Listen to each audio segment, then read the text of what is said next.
disembodied apparitions, physical attacks, demonic voice recordings, electronic malfunctions, possessions, and thousands more of documented cases of evil. Waverly Hills is considered to be the most haunted location in America. 100 years of terror rained upon the 5-story building, isolated deep within the trees. After 5 years of wanting to come here for a paranormal investigation, it finally happened. And what happened in our one night will live with us forever. Waverly. This is wild. Wow. People have been pulled here. People have been scratched here. People have been moved. You're gonna Kathleen! Go Kath, man! Did you just hear that? What's happening? You just heard that all the time? Hello? You're saying there is a spirit that has the ability to press that lock-in? Yeah. But he came in the room behind her and he attacked her. She was a virgin until that point. Feel free to come inside this room. Over 500 videos, this has never happened. Whoa, there's something like glowing at the very bottom that flashes. Is that you? Are you here with us? Leave the room. But this thing stepped away from the column and then it started walking toward me. That's all I remember. I woke up at home the next day. What? 3 o'clock in the afternoon. Yeah. What the f was that? Oh my god. This is crazy. Oh, I saw it. Yeah. Oh, that's on the ceiling, dude. It looked like there's something extra in the picture. So they took the negative back. Whoa. Stop. We had a motion sensor. You, that was you. You, that was you.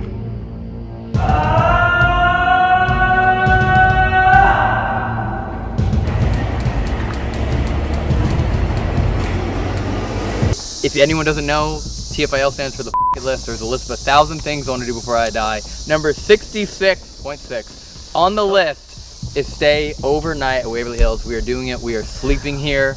We have this entire place until around noon tomorrow. Great. Oh. I'm so excited. I'm so excited. It's around 200,000 square feet.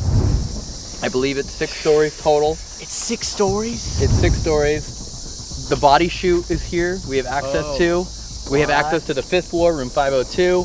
Also, my understanding is they're giving us access to places that no one has been to in a decade. Why do people do that for us? Why do people do that? Yeah, I know. Are we allowed to go in those places? We're meeting up with Ernie, who's going to be our guide, historian, paranormal investigator, who's going to give us a tour, and he has the keys. Okay. And I wonder why people haven't been able to go in there for isn't 12 like years. It's not like we're debating on reopening this part of the building. Yeah. So we're gonna send you guys in. Yeah. If they fall through the floor, then we'll keep it shut down. You guys can't breathe. We'll leave.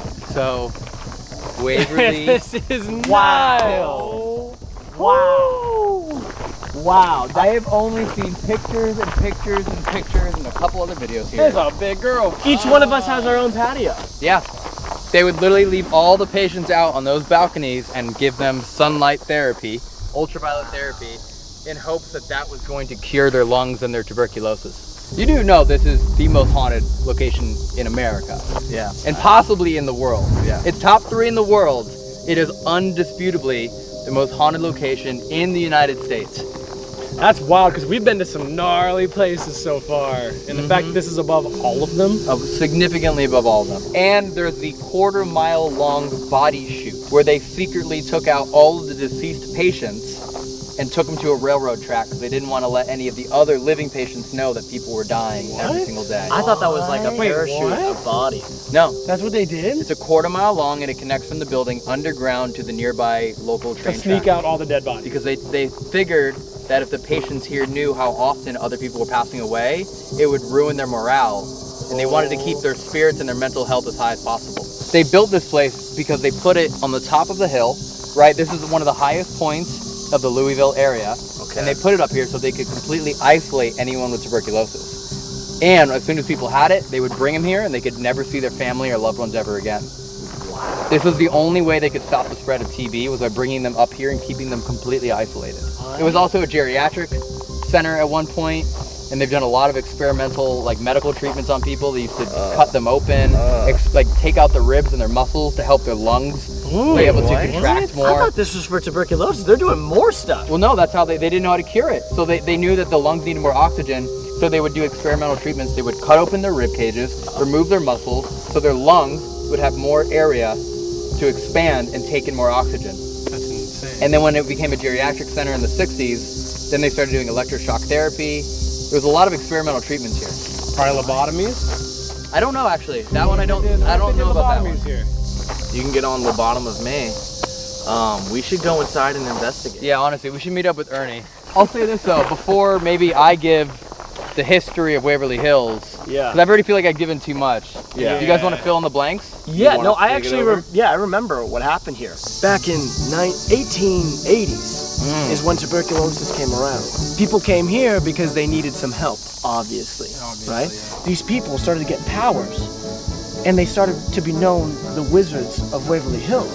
70 years later, Disney Channel comes around, and they realized we can do something off of this. This will work. Where's your voice? Like, I don't know, Elton. I don't know.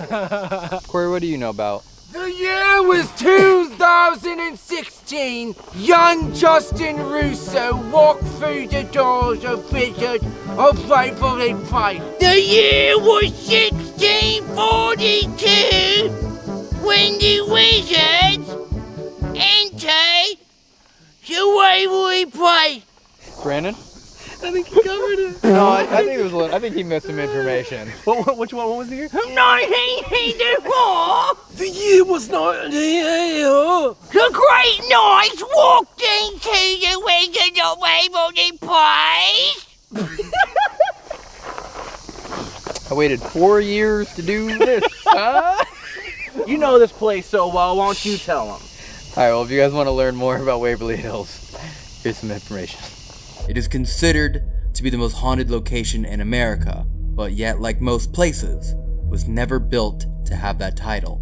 Instead, it was built out of desperation in an effort to help the tuberculosis pandemic that affected over 10 million people worldwide. By the end of the 1800s, 25% of all deaths in the United States were caused by the airborne bacterial disease that viciously ate away at the lung tissue of its carrier. And so the warm and wet weather of Kentucky lent itself to be the perfect breeding ground, causing an absolute breaking point in capacity for all hospitals in the area. A new large location for patients was in dire need, and this is where the story unfolds for the haunting terror of Waverly Hills. In 1910, it was a quaint 2-story building that could hold 50 patients, and by 1926, the expansion created a 5-story, 400-bed isolated compound to house the dying. Yet in those years between, tuberculosis was still on a lethal rampage, and hospitals continued to be beyond capacity. Patients from the city hospitals were sent to Waverly Hills and issued tents on the grounds as they awaited the completed construction. This included adults and children alike. Sitting atop a hill, far from the nearest residents, it served as a perfect quarantine location to prevent any further infections. The residents of Waverly raised animals for meat, produced their own food, ran a functioning post office with their own zip code, and even had their own currency. Once you entered the property line, it was rather likely you would never leave. For 40 years, Waverly Hills saw nothing but pain, suffering, and death. From adults and children, from families torn apart, and families that passed away together. Not a day went by without a life being taken. Documents that held the true number of patients lost at Waverly are gone, leading some to believe only 8,000 died within the harrowing halls, with the vast majority believing the total was nearly 60,000. To help alleviate the mental struggle of witnessing such tragedy by those fighting for their own lives, the 500-foot-long tunnel was created, now known as the Body Chute. Staff would secretly remove the dead through this tunnel, hour after hour, and it was directly connected to the train tracks, where they would be taken away forever. In 1961, the tuberculosis facility was closed, but shortly after reopened as a geriatric hospital and housing for the mentally ill. Mistreatment was the bare minimum patients received, and after 20 years of neglect, understaffing, and overcrowding, it was finally closed. The forms of mistreatment and horror stories that took place throughout the entire facility for over a century, including those that happened on the 5th floor, will be told to us tonight by our guide, where demonic figures have instantly possessed visitors. Yet even through the tales of darkness and hauntings, he tells us what might be one of the most beautiful stories we have ever heard. After 5 years of wanting to investigate at the infamous Waverly Hills, we are finally here. Because Waverly Hills is actually on the f***ing list, we have decided to put the video on this channel. Please, make sure to check out our overnight channel, dedicated to finding proof of the paranormal. So please make sure to subscribe there, as we have brand new investigations and locations every week. TFIL will continue to post adventures from around the world as well. The year was 1214. 2,000 dinosaurs created this building with the cast of a spade. Rumor has it on top of this building is Mark. When he's doing the tour later, you just gotta pop out of nowhere and be like, well, actually, hey, if I say so myself. Oh my God. Meeting is at the Gargoyle. Okay. Oh. Okay, so he probably has heard everything. Yeah, he definitely heard everything. Can you imagine they're in there doing an investigation right now? And they're like, what is this demon outside? He's probably gonna be impressed that we knew so many facts. Yeah. That we knew all about this place through all the years. And to everyone that's watching this video, we're gonna need your help on this one. Oh yeah. Because every possible form of paranormal activity has been documented here. Everything. I mean, Everything? people have documented doors being slammed so close to them where absolutely there's no other explanation. There's no running power in most of the building, and people have seen lights on. There are known full body apparitions, men that are seen in like their doctor's white coat. There's even children's spirits that are here that are known to move balls around. In the 5th floor, especially around 502, there's known spirits. There is so much activity. People have been pulled here. People have been scratched here. People have been moved, physically moved here on camera. Voices, EVPs, everything. So at any point in time, we should be on high alert for anything that might be happening. Yeah. I mean, we're not even talking about like K2 evidence or things like that. We're talking about people who have literally been physically moved here and heard things in their ears Yeah. that there's no other explanation. So like every place we've ever been, but all put together into one. Exactly. This is, The amount of things that our people, that you guys that have watched these videos have found, this is the place where you guys will find something. Whether it's audio or whether it's an apparition. Dude. Orbs. Orbs. Everything. That's right. I mean, to be completely honest, they put up their private investigations here on January 1st. They are sold out January 1st. This is one of the hardest locations to get to yourself for the night. Jesus So Christ. every single thing is here, and we have full access, like I said. At the end of tonight here at Waverly Hills, we're gonna do something we have never done before for a video. What's that? What is that? We'll talk about it later. Oh my God, I know. I already know. I already know. At the end of the night, I'm gonna put tape in every single notable place in this building, and at the end of the night, we're all gonna walk together, take every single piece of tape off, and we're gonna leave the clip entirely uncut. So if it takes us 90 minutes, or if it takes us 2 hours or 3 hours, we're gonna film the entire thing. So that's how we're gonna spend the end of the night. I like that. Absolutely nothing hidden, no anything at all. The viewers will get the absolute truest experience of walking around this place as they possibly can. Hey! How are y'all? How's it going? Great, how are you? Hello. Elton, nice to meet you. Ernie Pack, good to meet you. Brandon. Pleasure. Nice to meet you. Corbin, nice to meet you, man. Nice. What's the name? Corbin. Corbin. Yep. Oh, Corey. Corey. Yeah, we're the All right. cores. You can just call us both cores. Yeah, double-sided Elton, cord. somebody. Yeah. Okay, Yeah, I got you. that's all. We're all good. You got the one that matters, I guess. I would act as if we know absolutely nothing about this place, other than I believe it was opened in 1610. Yeah. No? That's weird. But That was what he told we me. got the official tour guide over here that was saying that. What did you say was open? What's it? 16.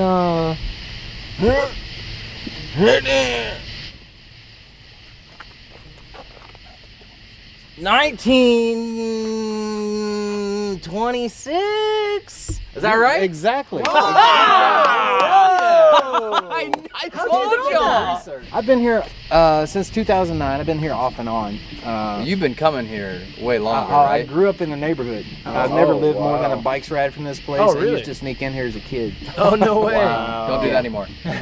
No, we got security. They'll shoot you and bury you in the woods. Wow. Can we see some? Some of the dead people in Yeah. the woods? No, we got them buried. Do they take them to the woods There's through the snakes. body chute? Oh No, we just They don't give them that honor. No, they just right over the hill right exactly. there. They didn't pay to get in the body chute. Oh, obviously we believe that this is the most haunted place in America. Would you agree? Yeah, I've been a paranormal investigator and traveled around a lot myself. Probably not as many places as you've been, but I've been to a lot of them.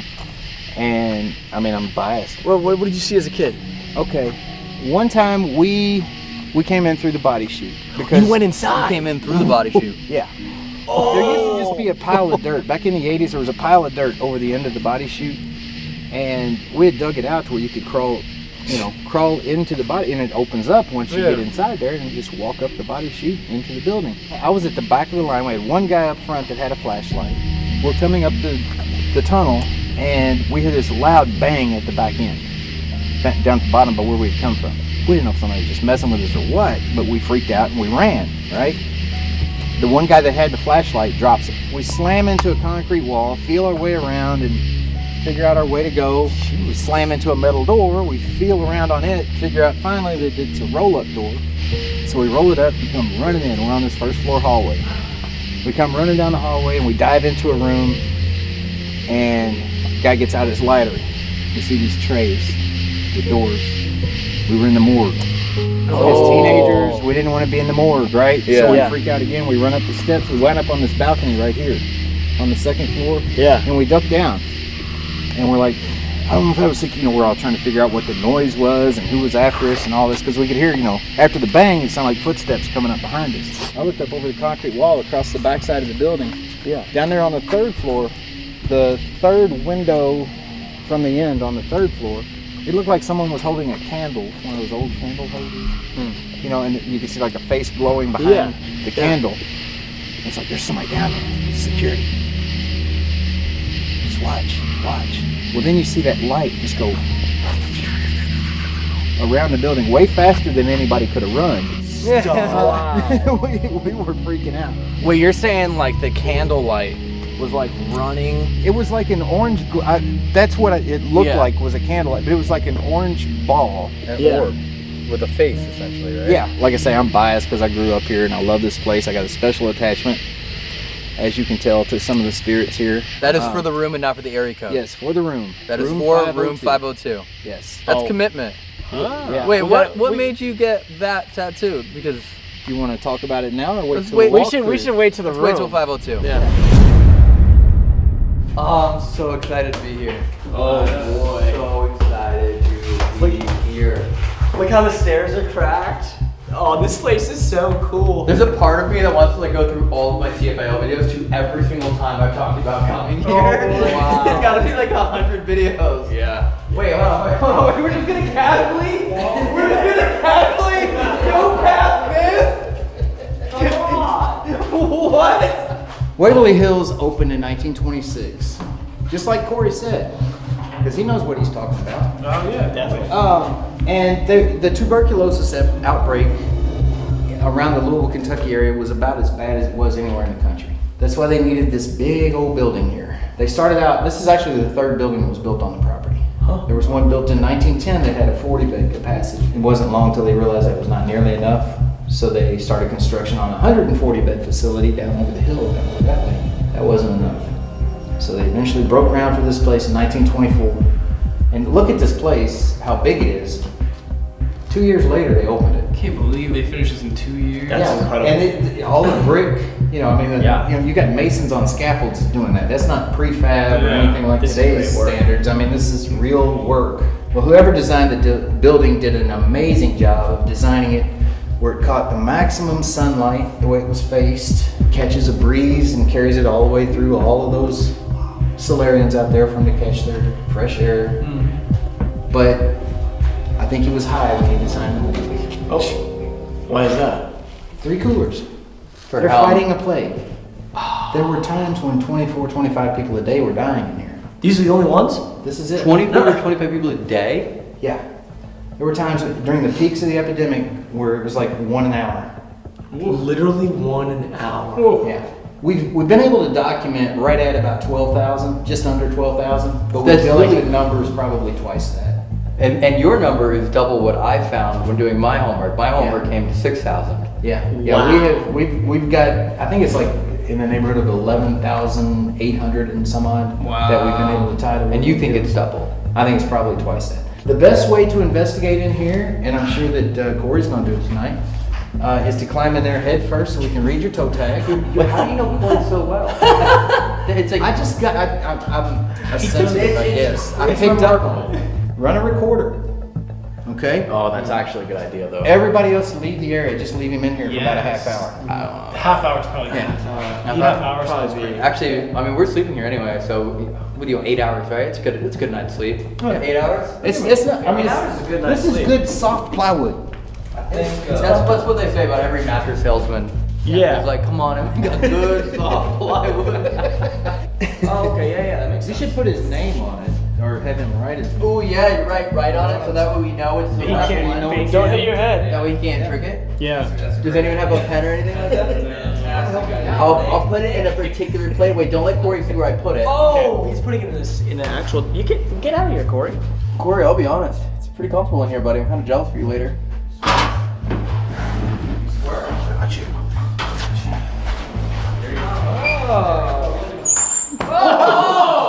Hi, Corey. What usually happens when folks do that, after they're in there for a while, it sounds like people walk in. They hear shuffling. Sounds like maybe gurney wheels rolling on the floor. See these guides here on the wheels? Yeah. It had rails and there was a ramp that went down inside the tunnel. On the left-hand side, there's steps that go down. On the right-hand side, there's a ramp.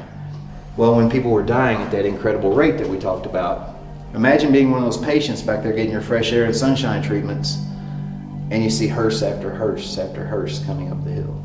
So they decided to start getting the bodies out a little bit more discreetly than having a hearse pick them up off the loading dock over here. And they started taking them out through that tunnel. They would lower them down by the cable and pulley system, and this thing would ride on the rails. It was nice. Rumor has it, the patients enjoyed this so much, it inspired Six Flags to create a roller coaster. Is that true? That's what we've heard. Wow. Who was that? Oh, You think that's Corey, true? Who was that? that's I don't- probably true. I don't know if I believe it. Oh my! I thought you disappeared again. He's gonna keep doing that every room. Let's go in here. The first thing I want to point out to you guys is that right there is not a ghost. Okay. A lot of folks will see that and they think, ooh, look, it's a pregnant lady holding her belly. It does look like it, yeah. And folks usually just think of tuberculosis as a lung disease. Primarily, yeah.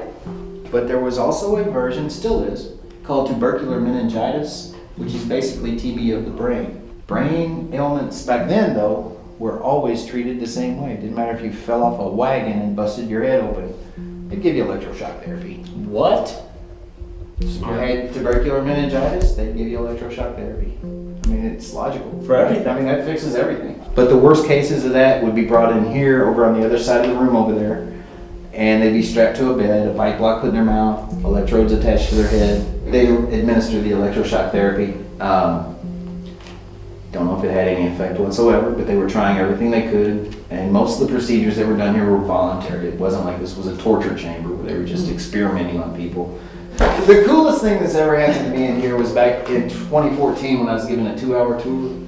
On those we have what we call a tour assistant now. We used to call them cabooses. It's a fellow that'll stay at the back of the line and keep a head count, make sure nobody wanders off into a room and gets lost or anything. And every now and then they'll poke their head in and tell you how many people you got in your group and let you know everybody's all in. This one particular night I know I had 18 people in my group. And I got in here and I started talking about the not a ghost over there. And he sticks his head in and he said, hey, they're all in, you got 19. I said, we had 18. I said, you got 19. So I started counting. And I go around the room and I get to 18 people. But over by that door, right over there, there's an old man leaning in the door jamb with his arms folded looking down. And it's like he felt all our eyes on him. He looks up, looks around the room, just kind of turns and walks toward the hallway. What? And I was like, wait a minute, shine my light down there. There's nobody there. Your whole tour see that? 20 of us. The 80 people in my group, my caboose and myself, all saw it, but nobody's running the camera. Damn. You know, nobody snaps a picture or anything, but there he was. And this guy's been seen a lot in this area of the building. In this hallway, we think he might be a former maintenance man because he had like a big wad of keys. Completely, It was as real as you. I mean, What? See, That's where it gets insane. we've never heard a story like that. We've heard of like Yeah. people on tours, like a single person seeing someone. We never heard Yeah. of a whole tour Yeah. group being like, "Yep." That's Yeah. crazy. But it makes sense why like no one would have filmed it because like why would you film another tour like person Yeah. on a tour like look Right. at that old guy like if Yeah. you think he's actually on your tour. right. Yeah, I mean, Yeah. everybody, you know, we're just like, wait a minute. We got somebody that's That's incredible. gotten away from Yeah. another tour or something and wound up with ours or whatever. I don't know. Murder. This room was originally a maintenance room. There were lockers and drill presses and workbenches, things for the maintenance crew in here. That death rate would spike, and then morgue would get full, and this hallway would be full of gurneys, full of bodies. They finally decided that was a bad idea. So they cleaned all the maintenance gear out of here, and they put a freezer back in that corner with fans blowing over blocks of ice. And they started storing bodies in here. We've seen pictures of this room lined wall to wall with the dead, maybe 100 of them. We've gotten some incredible photos in here of full-bodied apparitions. Then a couple years ago, we got really lucky. A local funeral home had some caskets they needed to get rid of.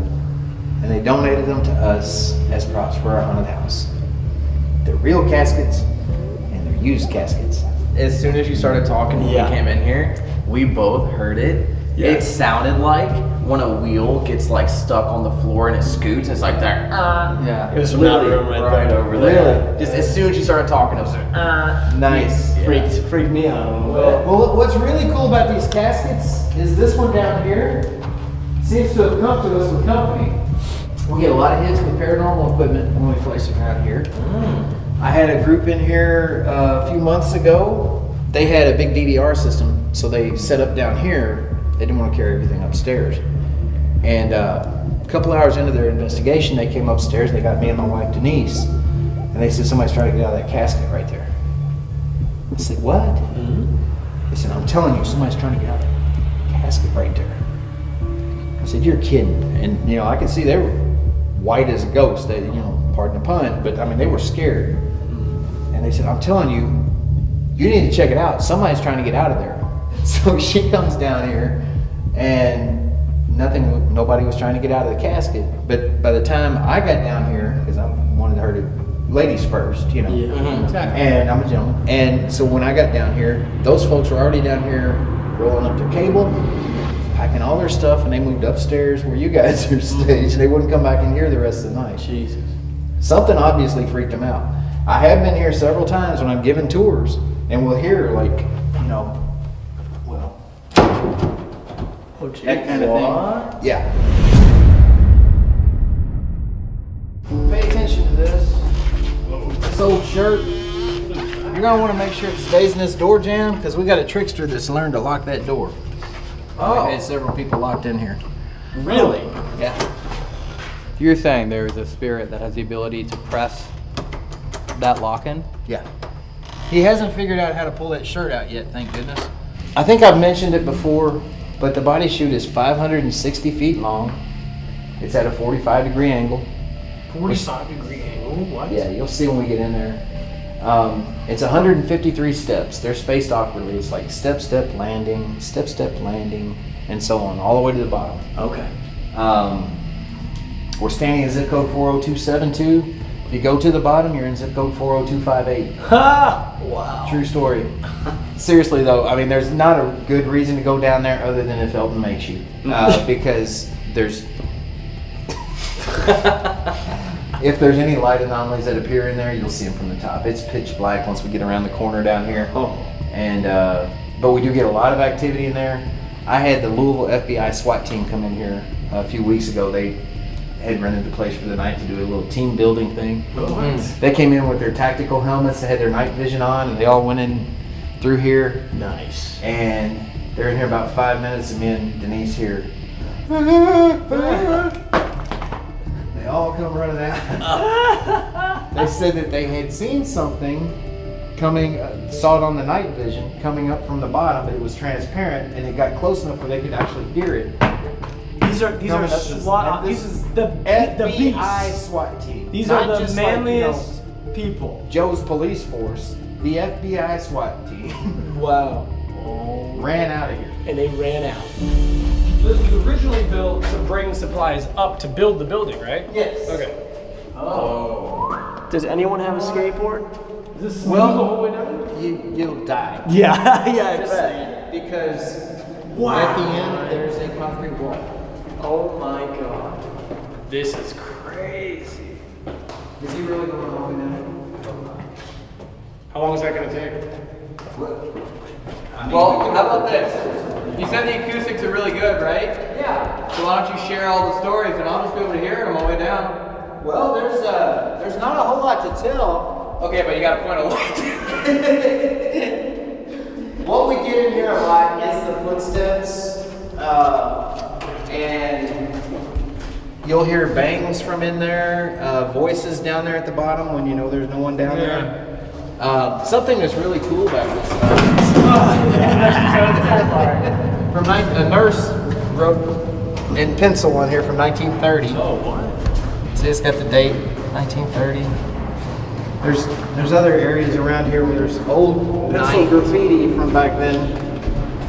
Wow. Hurry up, dude! Keep going. You're not even halfway down yet.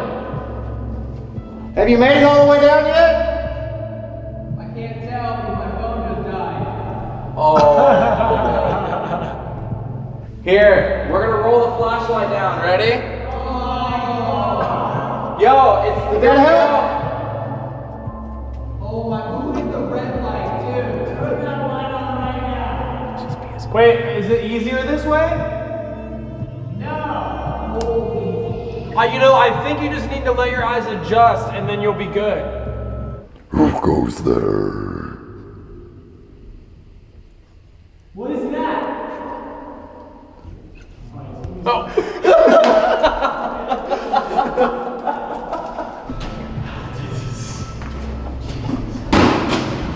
What was that?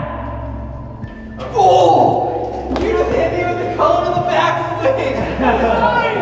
I'm sorry! Wait, you didn't make it all the way down? I don't know. That's a long way down. Couldn't see. Well, they said there's a concrete There's wall. a concrete wall. Oh, I didn't Did you see the snakes? Huh? Snake? The snakes. He said there's lots of snakes down there. Really? He was like, maybe I should have told them before they went down. We could have turned this on. Yeah. Wouldn't that have been nice?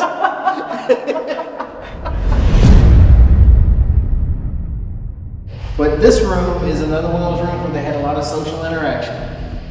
You know, they'd have visitation. If a patient was allowed visitation, this is where it would be held. If someone had if there was a Christmas party, birthday party, whatever, if there were second floor patients, this is where they would have it. This room is crazy active. I've got a crazy photo that was caught back in 2003 in this room. If you guys want to see it, I'm going to get it out and show you on my phone. Otherwise, we can look at it later, whatever you want to do. I'll look at it right now. It's crazy cool. I'm definitely not. It's about as creepy as they get. Now remember, there were no windows in the building at the time. And as you can see, we're up on the second floor. Yeah. They were standing right here. Someone was over there and took a picture of them. Back when you had to have a camera and film. When they got the pictures back after having them developed, it looked like there's something extra in the picture. So they took the negative back, had them blow up just that part of the picture. Wait. Whoa! Stop. That looks like a girl. A girl with Yeah, her she's I hair. got everything. a lot Don't of say eyes. it looks like Jack Sparrow. Yeah. And they were standing literally right here, and then there was right there, no window, and there's no balcony right there. You can see the balcony ends. Yeah. Wow. Yeah. This is where you were standing, right, when you saw the figure? When we saw the light anomaly, How crazy, how full circle that would be if it just happened again. Yeah. Oh, nice. Real nice. Gotta take some pictures before we leave. I don't know if you guys are like me at all, but paranormal investigation is something that, for me, I had done it for a long, long time, but I didn't really tell a lot of folks about it because you were considered a weirdo if you did it. You know what I'm saying? Definitely, yeah. But when the TV show Ghost Hunters came out and became real popular, that kind of changed things for a lot of us. And, you know, it kind of brought things into the mainstream a little bit more. Yeah, And definitely. you weren't such a weirdo if you were a ghost hunter. The #1 episode, I'm told, of any paranormal show that's ever aired, is that first one that they filmed here with Ghost Hunters. That's the one, if you remember, where they caught the FLIR footage of a figure running across the hallway. Any of y'all remember that? Oh yeah. Oh yeah. I was like 13 when I saw that. You saw that? Yeah, it's cool. I wasn't here when they filmed that, but I now know, because I've been here with the team since then, that they were standing right down there. If you watch that episode, you'll see where it says away over that doorway right there. You see how it says that? You can't hardly read it from here, but that's what it says. What? I think it's a bat. Yeah, probably. They were standing down there shooting this way with the FLIR camera, and the figure had come out and run right to left across the hallway. And it had come from this room right here. So let's go in here real quick and talk about this one. There was a lady that came here by the name of Audrey Lindsay, and a short time after she was here, her younger sister Lois, who'd already been married, her name was Lois Higgs, got sick with tuberculosis, and she was sent to Waverly. They put the two of them both in this room. Lois was here for 4 years. She got better, recovered, was sent home. While she was out, she got pregnant with her second kid, and was sent back to Waverly Hills, back to this room with her sister. When it was time for her to deliver her son, she was transported to another hospital downtown. She gave birth. They separated the two immediately because they didn't want her to pass the disease on to him. Yeah. She came back here. The boy went home with family. There's one time that we know of that the family brought both of her sons out here to the grassy area down below. And Lois could come out here, look out the screened-in area, down and blow them kisses, tell them she loved them. But Lois died at the age of 28, and that youngest son was just 5 without ever getting out of here, basically. Yeah. And a lot of times we get an EVP out of this room it's very similar every time. Audrey. Audrey. Audrey. Like Lois is calling out to her sister in the bed across the room from her. Last year, though, something happened that for people who are goofy like me, like every night when I come through and lock up at the end of the night, like when you guys leave tonight, I say goodnight to Lois. I'll say goodnight to Audrey, I say goodnight to all of them that I know their names in here. Yeah. Last year a group got that same EVP, but at the end there was a reply. Yes, Lois. What? Audrey didn't die here. Audrey lived until 1996, but somehow those two sisters are having their midnight conversations here in this room now, which I think is pretty cool. I mean, actually kind of. Yeah. All of these nurses' stations are really active. We get a lot of full-body apparitions of nurses walking in and out of them. But that one down there in particular, we get a lot of full-bodied apparitions of nurses walking in and out. People see it, hear it, tape. So I encourage you guys to spend a little bit of time just watching around there. Yeah. Keep your cameras pointed that way because you never know. Show you another photo that we caught in a 4th floor children's ward. I think you'll see what I'm talking about. It's a doctor. You can see he's got a stethoscope slung over his shoulder. He's got a headlamp like they used to wear back in the day. You can see his trench coat comes down below the window, so it's not all just pareidolia from the window, reflect light coming through the window, whatever. But I'll go around and show everybody. Oh, wow. Who took that photo? That was one of our guests about a month and a half ago. Oh, that was pretty recent. I don't know if he'd want me to give you his name, but I can. Where's the doctor with a mask? 4th floor children's ward, all the way at the south end down there. Like I've mentioned, I grew up in this neighborhood. I've never lived more than a bike's ride from the building. I live about 3 minutes away right now. Used to hang out along Dixie Highway, which is the road that runs along the bottom of the hill down there. I can remember a lot of times seeing a guy walking along the railroad tracks down there that runs along Dixie Highway. He was a big guy, kind of bent over, had long, stringy, dark hair and a bushy beard. He Had a white dog that would tag along behind him. A white dog? Yeah. Oh. Looked like a white German Shepherd. Later learned this guy was a homeless Vietnam veteran. His name was William, and he was living in this room right here. The building was abandoned at the time. They had no security at all. Yeah. And the owners of the property at that time, they were going to auction off all the equipment that was in here and scrap the place out as much as they could. Use that money to have the building torn down and build the world's largest Jesus statue here on top of the hill. What? The largest Jesus statue? Yeah. They found out they had a homeless guy that was staying here. They thought he might be part of the problem. So they came up here and they were going to kick him out. It was late November. William already had a Christmas tree set up in the corner of the room, and he was taking really good care of it. I mean, it was really clean in there and neat. They talked to him, and he said, look, I'm not stealing anything. I'm just trying to stay in out of the weather. If you guys let me stay, I'll help you keep the people out of here that are. So they let him stay. Every now and then they'd bring him food. They'd bring him blankets, clothes, you name it. One night, though, he ran into some guys I'd gone to high school with. William and Sadie were beaten to death with a claw hammer. What? Yeah. Their bodies were found a couple of months later down at the bottom of the elevator shaft. Of course, the bodies weren't found for a couple of months. It took even longer for the kids to be tied to the crime. So there's no newspaper article or news story about it, anything like that, because all the time, and then the fact that the juvenile records are sealed. Yeah.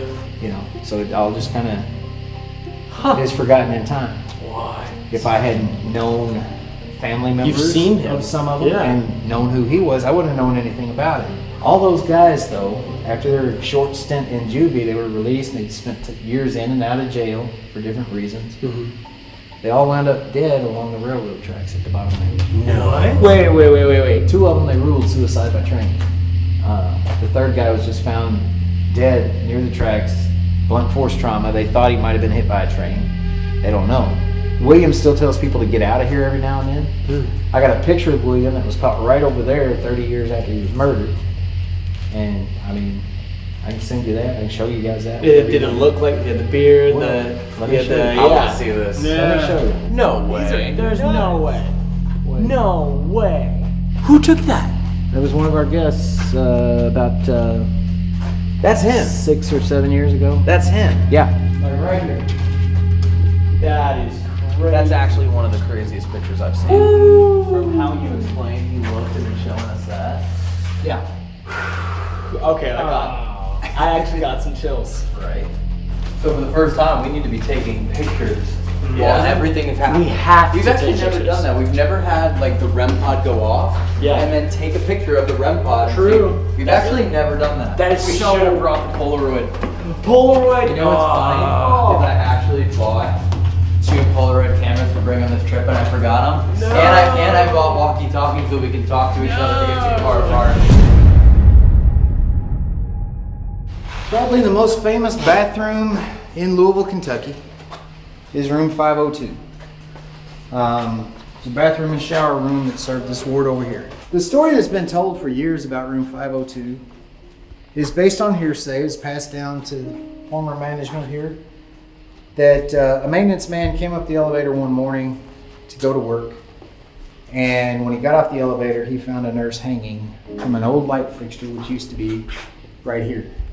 The story goes on to say this nurse had been having an affair with a married doctor, that she had gotten pregnant, might have even contracted TB, decided she needed to have an abortion because she couldn't fight the disease and raise a, have a pregnancy going on at the same time. Her body wouldn't be strong enough. So she gave herself an abortion and then got really depressed about everything and came out here, tied a bed sheet around her neck, around the light fixture, climbed onto a chair and hung herself. The only thing that we know that's factual is that a nurse was found hanging from the light fixture. But it never made a lot of sense to me. Over here was a 14-bed ward for those patients with tubercular meningitis. Remember, the young adults and kids with the TB of the brain? Electroshock therapy. The sickest of the sick with that were kept up here. Over there was a 14-bed ward for children 12 and under with stage 5 tuberculosis. Remember, we were in the body chute. I told you that a nurse or an orderly would go down with each body that was taken down. Yeah. It was an orderly's job. But a lot of times they'd force the nurses to do it because they didn't want to have to walk back up them steps. Of course. As you guys might understand, after doing it once, if you had to do it 20 times a day, it lot. wouldn't be no fun. If you worked here, you were confined here. You were quarantined here just as if you were a patient yourself. Couldn't leave for any reason. It never made any sense to me, even though I had to tell the story, and I did for years, that someone who answered that calling would come out here in plain view of these really sick kids and hang herself. No, it doesn't make sense. It really doesn't. In 2009, when I started hosting these private overnights, I had a group that had rented the building for the night. It was just 3 guys. And they had all their equipment laid out here. And they were asking questions. Why did you kill your baby? Who was the doctor you were sleeping with? Did you know his wife? You know, things like that. I sat down over there by the elevator door. I said, hey, my name's Ernie. I'm going to be spending a lot of time up here with you guys. You in particular, ma'am. I want to know your story. I don't believe the story I have to tell about you is the truth about what happened that night. If you'll help me, I promise I'll tell everybody I come in contact with up here your story. Right then, a tiny little female voice from right over there, the door to room 504, said Sarah. But that started a whole new line of questions, and what's now over 12 years of me coming up here every chance I get, having conversations with Sarah, and piecing her story together a little at a time. In 2019, I hosted a group that was here for a private overnight, and I had told my version of Sarah's story as I had it up to then. And there's a lady in the group that's just sitting there nodding her head and grinning the whole time. When I got done, she pulled me aside. She said, you're the first person that's ever had the same information I've got. I said, what do you mean? She said, I've been coming here 2, 3, 4 times a year since 2009 myself. And I've got the name Sarah, and I got the rest of the story that you got. It's all the same. Huh. And so we started talking a lot. She was living in Hendersonville, Tennessee. She started coming up every chance she had, and we'd investigate here together. We'd go downtown and do research at the Filson Club, things like that, try to piece together whatever we could about Waverly in general, but in particular up here. Yeah. And eventually we wound up married. It's all Sarah's. I felt that coming on. Yeah. It's all Sarah's. That's great, man. Wow. But we started our own paranormal team, started doing a podcast. Wow. And people, we would tell Sarah's story on our podcast. But basically, Sarah had grown up, she was the youngest kid in her family. She grew up not too far from here. She had an older sister she adored. Her older sister caught tuberculosis, wound up dying at the age of 15. When she got the chance to come to work at Waverly Hills, it was a dream come true. There was no place better or more respected anywhere around than Waverly in those days. So they put her up here on the night shift working with these sick kids, and she loved it. This was heaven to her. I know that because I've asked her several times, why aren't you in heaven? Her answer is always, this is heaven, or this was heaven. Which, Yeah, makes Anyway.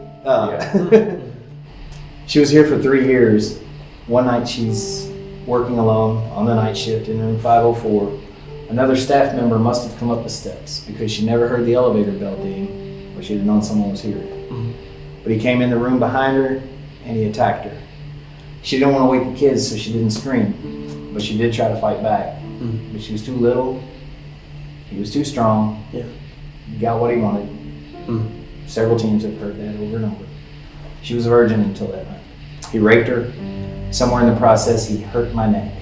I've heard that over and over and over too. They lied. They covered it up. Stop the lies. Help me. Help me. Help me. Things that we've gotten over and over and over.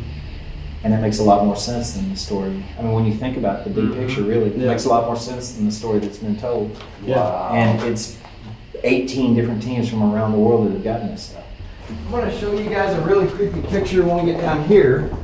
And we'll make this stop on the 4th floor fairly short. But this, to me, is probably the most haunted hallway in the world. Really?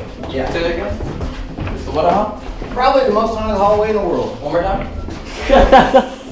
Probably the most haunted hallway in the world. The guys finished for the night once, and they'd sent everyone home, they thought.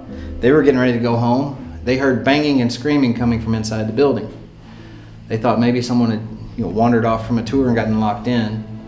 But they double checked, and everyone had signed out. There was no car in the parking lot, nothing like that. So they figured, well, maybe we got trespassers, because back then they used to get them a lot, and they'd actually get in the building. It doesn't happen anymore. made their way up here to this landing following those noises. And on the other side of this door were some teenage boys.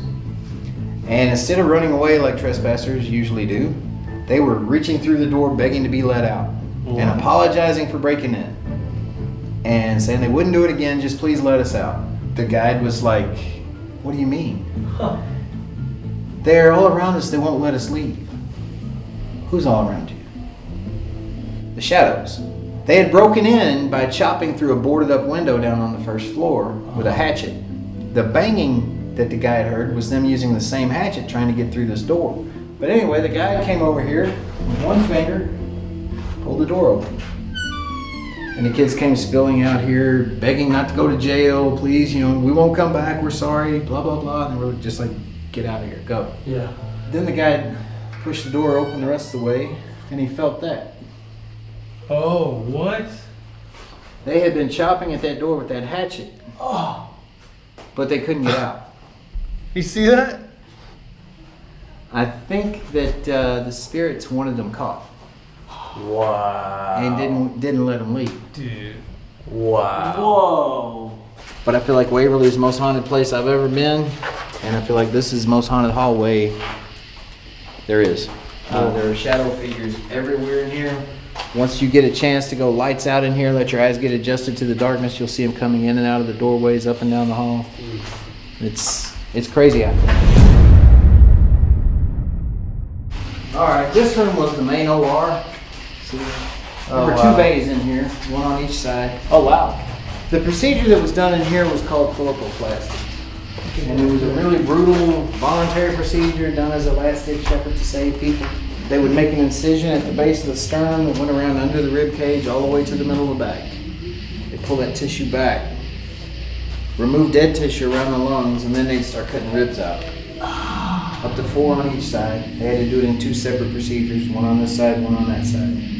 The theory behind it was that tuberculosis would cause the lungs to swell, and the rib cage would keep the lungs from being able to expand to move air. So if they removed the ribs, the lungs could expand more and move more air and help people survive. Problem is, only about 6% of the people who came in here for that procedure survived. This room is a great room for EVPs and all kinds of activity, really. These doors have a tendency to slam from time to time. If that one slams, see there's a bar that we keep in the door jamb there? There's no handle on the back side of this door. So if the door slams and that bar is not there, you're trapped in here forever. Ever. But I had a group of police officers in here out of Clarksville, Tennessee, back our first investigation season this year. And we got 4 Class A EVPs in this room in 5 minutes. I mean, just bang, bang, bang, bang.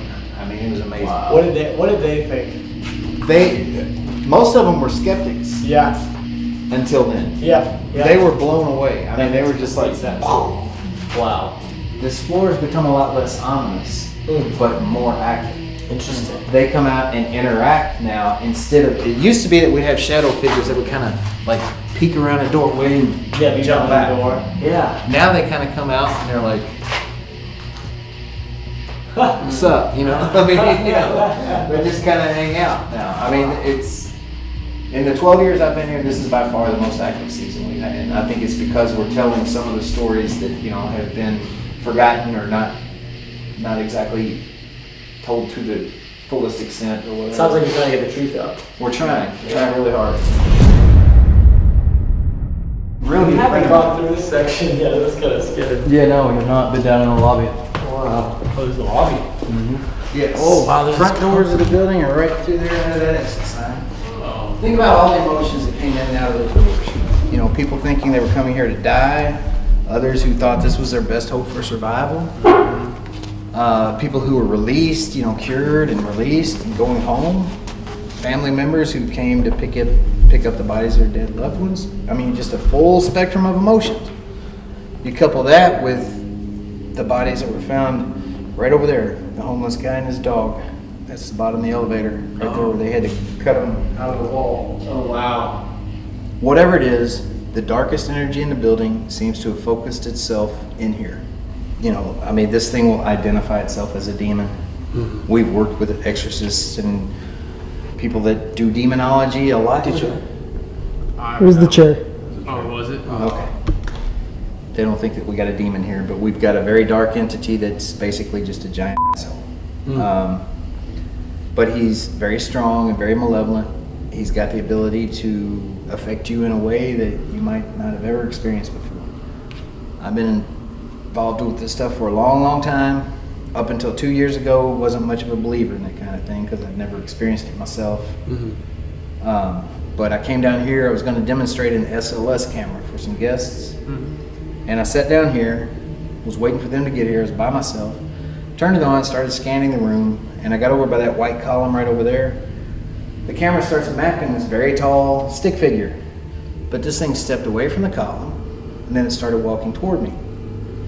Then the camera froze. I tried to reset the camera. That's all I remember. I woke up at home the next day. What? 3 o'clock in the afternoon, yeah. And I called Chelsea, because she was one of the other guides that night. I asked her what had happened, and she said, "Are you okay?" I said, "Yeah, I'm okay, but I don't know what happened. I don't know how I got home. I don't remember leaving there." She said, "Well, you were acting weird last night. We couldn't find you for like 3 hours. When we did find you, you were sitting by yourself in the dark staring at the wall, and I shined a light on you and tried to talk to you. You started cussing me. You didn't even look like yourself. Your face just looked weird." Yeah, I mean, that's just not me, you know? Yeah. But we've had that same kind of thing happen to 2 or 3 other people this season, and you know, other times prior to that. But just this season, we've had it happen to like 2 or 3 other people on our team. I've got no explanation for it whatsoever. Huh. They're the most powerful thing that's ever happened to you? Yeah, that's the weirdest thing. Oh, you guys are allowed to go in any unlocked door. What? Funny thing, that one looks like it's unlocked. This door appears to be unlocked. This has been sealed up. Remember when I talked about the nurse's wing upstairs? Yeah. This is the nurse's wing. It's also still set up for a haunted house. Oh, it makes it even worse. If you guys have a black light, Oh! has anybody got a black light? Oh, look at down there. That is not something I typically keep on. Well, I mean, a lot of folks use them. So Whoa. we got 3D glasses. Oh my god. This is awesome.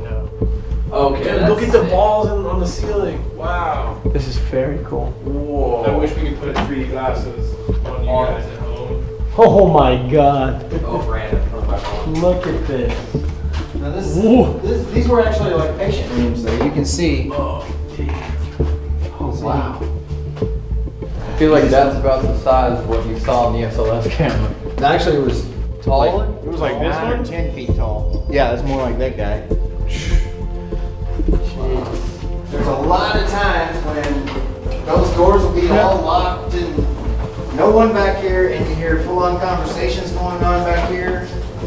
You'll hear things moving, bangs, whatever. This is such a weird hybrid of paranormal investigation in a haunted house in a haunted house. Yeah. Yeah, at a real haunted location. Oh, Jesus. Oh That's straight out wow. of the Conjuring. That definitely comes. Yeah, Yeah, that's that thing comes right forward. That operates her, you know, that people step on when they're coming through here, and she comes shooting out and screams. Where is it? No, it's, It's not here. It's not here, But there is a pressure pad, is what you're Yeah, saying. that Oh, you- that's people would so walk on. smart. That's Valak. Come in here and hang out a little bit tonight because you never know. Like I said, this is an area that not a lot of folks come and investigate, and as a result, I think that spirits kind of congregate around here. That's about all I got for you. I hope you learned a little bit. I hope that it hope she delivers for you. Yeah. Not a You know, little I bit. mean, this is it's a little bit like fishing. Sometimes they're biting, sometimes they're not. But I mean, this has been a crazy active season so far, and last night was really active. I feel like one night's not enough here. No, definitely. There's no way. I agree. It's I feel like we should spend a night on each floor. Yeah. yeah, you could probably get by with that. What are you doing? What you got here? What are you doing? Well, how many pieces of table we put down? 12. What's our lucky number? 13. 66.6. Not my lucky number. Okay. Wow. That's on the nose? I think he just pissed off somebody. Lucky number 13. Finished right where we started. Ernie, Well, guys, thank you, man. you're welcome, man. Yeah, I appreciate appreciate it. it. Y'all Thank you so enjoy much. tonight. Thank you. Yeah. I appreciate it. Take care. Enjoy your Excellent pizza. tour. I appreciate everything. Yes, thank you for everything. You're welcome, man. Seriously. All right, gentlemen, we ready?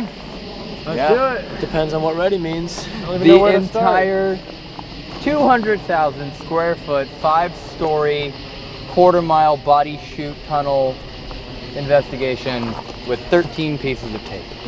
So let's get all the tools and let the night begin. You know how long it's gonna take us to go through this entire building?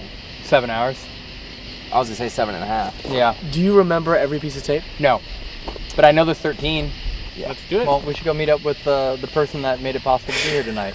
That's a good idea. So let's go find Jesse. He's here Okay. somewhere. Let's go find Jesse. Jesse! So we want to introduce someone because tonight would not be possible without him. A few months ago, I think 5 months ago, I put a post out just throwing out a Hail Mary and being like, if anyone happens to have a rental of Waverly Hills that we can come join, please let me know because it's sold out for the entire year. And then Jesse, this gentleman right here, please come on in. Literally wrote back on my YouTube, and then we've been emailing for months and months and months. Your family had this rented out. Yep. They had a few open spots, and then kindly you and your family. Wow. Yeah, just invited, and I was like, if it's gonna happen, it's gonna happen. I don't know. I remember one of your emails. I was like, yeah, for sure. And then you were like, really? Yeah. I was like, wait, I was really? like, yeah, no, dude, I've been trying to go here for like 4 years. Yeah. Like, really? Yeah. He doesn't really shut up about it in all the videos that we do. Every video. That's the main one. You had one request, and you said, if we did hide and clap, could you do it? And I was like, we don't do that anymore because we got in trouble at one of the locations for being irresponsible during hide and clap. But they gave us permission here, so this is gonna be yours. Oh. This is also gonna be yours. And to make it even more fun, we're gonna bring you to a part of Waverly Hills that you've never been before. I haven't been to yet. And no one else is allowed in. All right, so we're gonna do a round of hide and clap. Okay. And seriously, thank you again, man. No, of for course. having us. It was crazy enough that I was just like, what are the chances that he's actually going to be like, you can actually do it? And here we are. Yeah. And you said you've been watching since the Yosemite video? Yeah. Which is like I went to episode Yosemite. like 35? Yep. Wow. So you've been watching for 5 years. Yeah.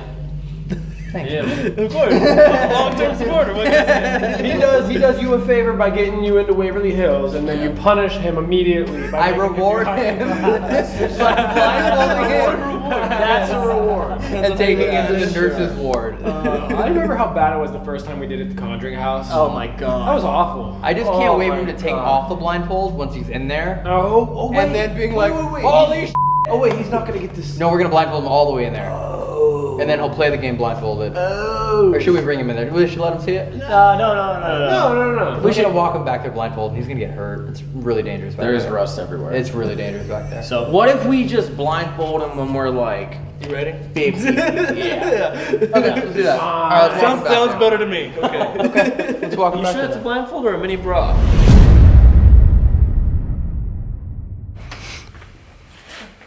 Cool. My thing will go off and pretty solid. Smash. All right, let's put him in the corner over here then. Here, come up this way. Come this way. Okay, come this way. Let's come that way. No, other way. Other way. Other way. That way. Yep. That way. Left. Straight. Left. No, straight, right. Straight. And stay right there. Just stay right there. Perfect. That's pretty good. That's not bad at all. Okay, 30 seconds on the clock. You know the rules, right? You get to ask for 3 claps. And you don't find everyone in 5 minutes. right? We give you you get 3. Normally there's a punishment, but in this case it's just your pride. So I invited you here. Why are you guys doing this? you asked. You're right. So you get 3 total claps and you get 5 minutes on the clock. You want to set a timer? Yep. Okay. All right, 30 seconds to hide. All right, 30 seconds.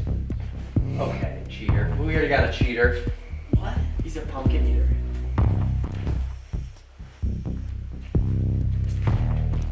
5, 4, 3, 2, 1.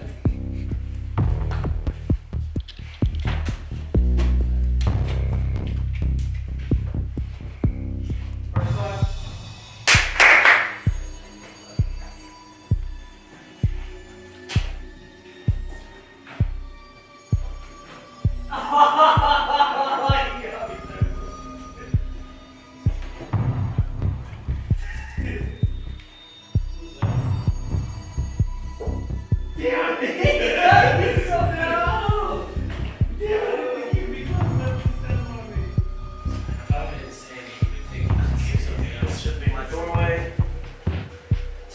2.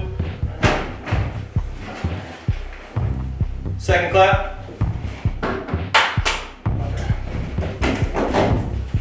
Where's that snake? Where's the closet? There's the closet.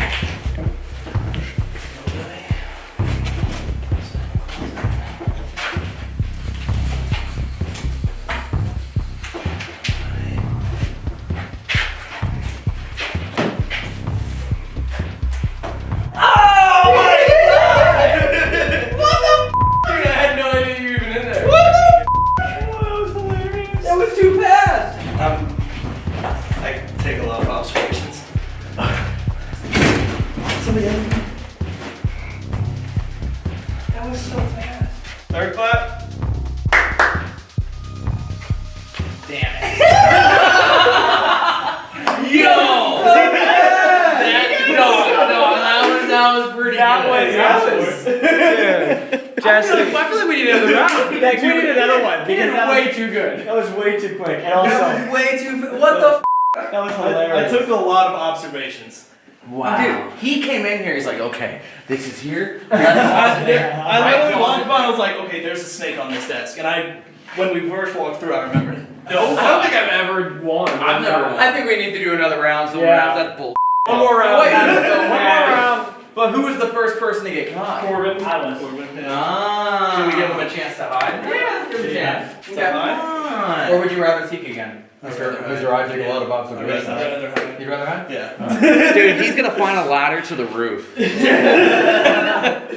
that was. I feel like you were like you knew I was there. You're like, so where's the final clap, huh? Well, I remember I literally checked because I thought we could put the GoPro on the top of the thing. Yeah. And then I put my hand and I was like, wait, there's no glass here. Somebody's gonna be in here. Throw your blindfold on, kid. Alright. Oh yeah, fine. Come hang out with your friend over here, huh? Come gonna hang go out over here? with Patty. Come hang out with your friend over here. All right, 30 seconds. Do Go. I count? I got you. Okay.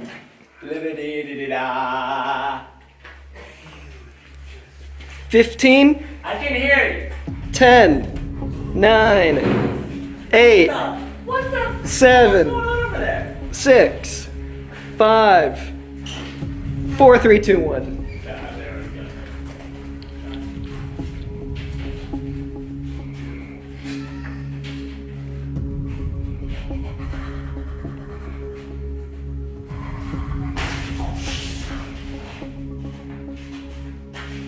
This is the technique that we're working on.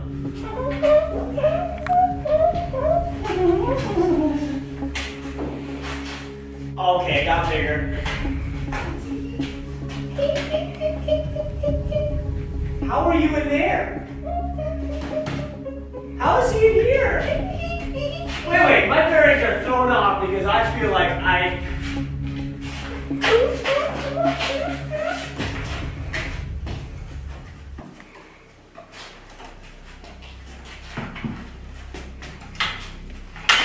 What the hell? Okay, that's a bed. Oh, what the? Okay, I'm officially out.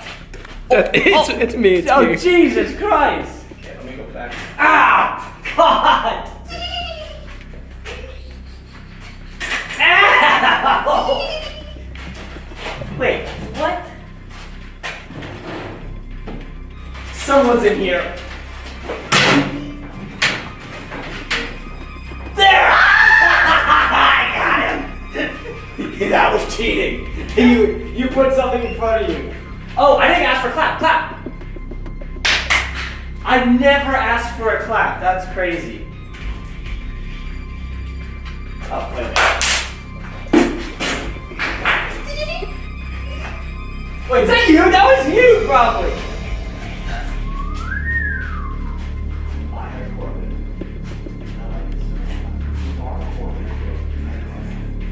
Second clap.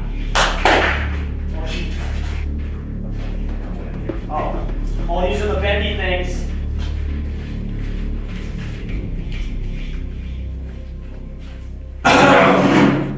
What the hell?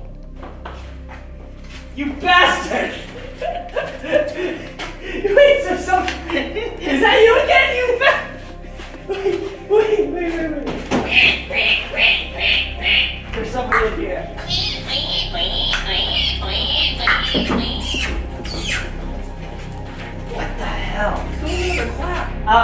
Clap.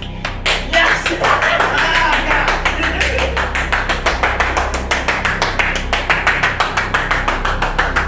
And that's time. Where were you? You were never gonna give me a time to get out. I was gonna say, I thought. Where were you? In the corner. I was there. You were right here. Dude, I was doing this. I was going like this. I was doing 360. I was standing right here. Oh my god. Who cheated? You cheated. No, I didn't. Yes, you put a freaking block or something in front of you. Yep, I put it there. Yes, there was a curtain there that wasn't there before. I'm surprised you got it. You can't move the curtain to come back. Oh, you put it right in your face. You know exactly what you did. Thank you again. Of course. I'm never playing hide and clap with you again. I understand why you wanted to do it now. Yeah. Wait, you just knew you'd dominate. You practiced. I bet you practiced with your He family. probably like analyzed all of our other hide and claps. He's like, Elton goes for the weird one. Brandon goes for the hard one. Corey doesn't try. Corey just stands next to a door. And Corey was always super close to the person who started. I don't know how that keeps happening. Yeah, I don't know. Well, now you have to go play hide and clap with your family. Yeah. Somewhere in this building. Yeah. Go find him at least. Oh, you have to go find. Oh, Jeez. Oh, That's too tough. hard. Shouldn't be. There you go. Well, thank you again, man. Of course. And then, yeah, thanks to your family. We've already said hi to them and all that. Yeah. But That's thrilled to be here. Great meeting you, man. We'll find. I'm sure we're gonna run into you at some point tonight. Yeah, So, of course. you guys are doing your thing. We'll go be idiots and do our thing. Well, thanks, y'all. We're gonna try. I'm gonna try and talk to Satan. Elton, you know who that was, right? Yeah. That's the hide and clap world champion. He's been on ESPN for 7 years in a row. Well, I mean, that doesn't make me feel bad anymore. No, I mean. Well, that doesn't. But why would you? You invited a professional. I didn't know. How did you not He hustled know? us, dude. That's why you bet $2,000 on the game. You just took our reputation. You just put it down in the dirt. How am I gonna Smash. pay rent? We all threw in a K. We thought it'd be an easy flip. And now he's walking away.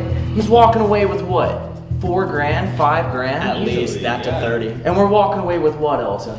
An overnight stay at Waverly Hills that we couldn't have gotten without him. Welcome back to part 2. We got an entire 3-hour tour of this entire facility from Ernie, who has worked here for over a decade. And along with the history, we have learned all the paranormal stories. And the most remarkable story, I think we can all agree, we have ever heard he told happened to him. Right in that corner. The most remarkable story ever. So if you missed that story, here's what he said. But I came down here, I was gonna demonstrate an SLS camera for some guests. The camera starts mapping this very tall stick figure, and then it started walking toward me. Then the camera froze. That's all I remember. I woke up at home the next day. What? 3 o'clock in the afternoon. Yeah. I think we can all agree that what he's implying is that he was possessed. That's exactly He right. was, right? 100%. Well, there's like a casual 12-hour possession. There's no other way that you can not know where you are the rest of the night and also be talking to people and go home. Yeah. How is that possible? I mean, I've done that many times I in my know. life. Just Brandon, But though. he said he was no alcohol. He was down here with an Oh. SLS camera, which I have. And he was sitting right here and he was walking around. And he actually even believes that it happened at him like 3 in the morning, or he was found at like 3 in the morning. One of those two. I don't remember which he said. No, I think he it said was he didn't 2. wake up till 2:30 p.m. at his house is when he like came to. Yeah. And the next day, like that's. No, it was like 12, 13 hours that he was blacked out. Yeah, exactly. Yeah. Doesn't remember anything. Oh, but what he said, which was really interesting, is he said that they came up on him. He said that, like, he's been there for 30 minutes just staring at the corner. Yeah. Oh, he's at the yeah. wall. Just staring. Yeah. Well, I think we should start here. Yes, Because I have a curious theory, which he wasn't too opposed to, which is the fact that there was a murder here by teenagers. Yeah. Oh, William. An inexplicable murder. Why would you ever murder essentially a homeless man who's staying here and the dog and bludgeon him and throw his body down the elevator that's right here? Literally right there, yeah. And he's never crossed those wires before as a theory. And he said that over his years of investigating, he's learned a lot more about Sarah and about the property. So maybe let's see if he's right. And then we can expand and cover the body shoe, the 5th floor in 502, the children's ward, the 4th floor considered the most haunted hallway in the world, the operation room, the door where the kids use the hatchet to try and break out, and someone owes us a nap in the morgue. So we'll be here for the Oh. next week filming. And beyond that, there are 13 pieces of tape that we have all forgotten about. I completely forgot about that we can't leave until we've collected every single one. And what's crazy is, there's not even one in this room. Oh! Is there not? You didn't put one in this room? Perfect. Well, that throws out all my memory of everything. It's considered to be the most haunted location in America. It was built out of desperation in an effort to help the tuberculosis pandemic that affected over 10 million people. Once you entered the property line, it was rather likely you would never leave. For 40 years, Waverly Hills saw nothing but pain, suffering, and death. Not a day went by without a life being taken. Documents that held the true number of patients lost at Waverly are gone. Staff would secretly remove the dead through this tunnel, hour after hour. The forms of mistreatment and horror stories that took place throughout the entire facility for over a century, including those that happened on the 5th floor, will be told to us tonight by our guide, where demonic figures have instantly possessed visitors. Alright, so we have a pretty extreme amount of ground to cover. Oh my gosh. So let's start together. Definitely. And I think ultimately we're gonna have to break into groups. There's just no way. Yeah. This place is too big. For sure. No way we can cover enough. So No, not in one night. right off the bat, we have just some new tools that were given to us by Ernie for the night. This one's pretty interesting. It's essentially senses vibration, and I guess if I do that, energy will set it off. It's the only other way to set this thing off. Okay, yeah. Is But with- vibration too. In So vibration. it's like a K2, it's like a K2 REM pod hybrid. Yeah, but it's like really difficult to set off. So that's gifted to us, and then also we have like the EVP Spike strip. Yeah, the REM pod spike strip. That's what it is. So we have 2 new tools that we're going to be using tonight, as well as the entire toolkit that we have, and we're going to do the absolute best we can to cover as much ground as we can here. This can cover an entire floor. And I will say that I really want to use the noise canceling headphones in the spirit box down here. Yes, definitely. Because the last time, and the few times that it actually worked, has been Execution Rocks, Yep. or something evil, Axe Murder House, something evil, Yeah. Lizzie Borden, Lizzie Borden was one of the potentially biggest. something very evil, Definitely. and then of course, here. That's really the times that it has worked the best. Let's see if the SLS picks up anything. The SLS is the one I'm most curious about because this is the last thing that he had in his hands before he said he lost consciousness. Was this the area he saw the He said it was in 9 that. foot? He said it's in that corner over there. Alright, so it's mapping you guys Okay, dope. pretty well right now. Definitely lay that out over there then. Yeah. So, hello, my name is Elton. We have a friend of here, Ernie. We understand that someone or something down here has the ability to take people over, potentially possess them. Especially someone like Ernie, who's an experienced veteran of Waverly Hills, and he has no recollection of what happened to him that night. Alright, if there's anyone back here, perhaps you're in a different part of the building, but I invite you to come join us in the lobby. William, if you're down here, and if you do want to talk with us tonight, we just put this little device in front of the elevator. There's also another one across the room by the doors over there in the corner. Is there anybody here? You guys want to go fish walk real quick? Sure. Should we just switch to night vision? I don't know. We have that exit. Maybe just like 10 seconds of pitch black. Yeah, go 10 seconds black, yeah. Alright, we're making it completely dark in here for you. But you have my permission to demonstrate your power. If you have any. I don't think it has any. I think it's afraid. What if Ernie is similar to Corey, where, you know, they're very susceptible and very open, so that's why it chose him, because it was an easy target. Ernie does seem susceptible. I mean, he's very open-minded. Did you attach yourself to Ernie? It's weird, the SLS like won't, oh there it goes. Corey. It's definitely picking everything up, so it's picking up every single person in the room, so this thing is definitely working right now. If you want us to go to a different area of the building, you gotta tell us. It's a little too quiet right now. Okay, that's cool. Did you look down the hall? Yeah. Yeah. No, nothing. Nothing down the hall, nothing down the clowns. Dude, we could just come back here after 3. Yeah. I mean, that is like when he got possessed was 3. Is that? I don't know. They found him at 3, they said. Right. What if I just sat facing the wall with the headphones on? Oh, that's actually a good That's a great idea. Recreate. I think it was a pillar. We should have asked where he was when he was staring at the wall. He was right here. He said this is what he saw at SLS. He said he saw the pillar and he thought that was trying to recognize him. And then from there it froze. And then when it froze, he said that's when something came toward him. And then he just stopped. Yeah, but I don't know where they. I don't know found where him facing a wall. There's only a handful of walls. To be honest, there's only a handful of walls here. Yeah. Most of this is like fake. I mean, it would probably have to be Yeah, I'd assume facing that. here. I'll put the headphones on. Yeah. Someone else can have this in their hand. Okay. And then, because like you guys can walk around the room and ask questions if you want. Yeah. Definitely. Let me see the SLS. While you're if it locks, it's just that button. And it'll slide. Alright, you guys ready? Yeah. Okay, I'm gonna turn this up. And 3, 2, 1, it's up.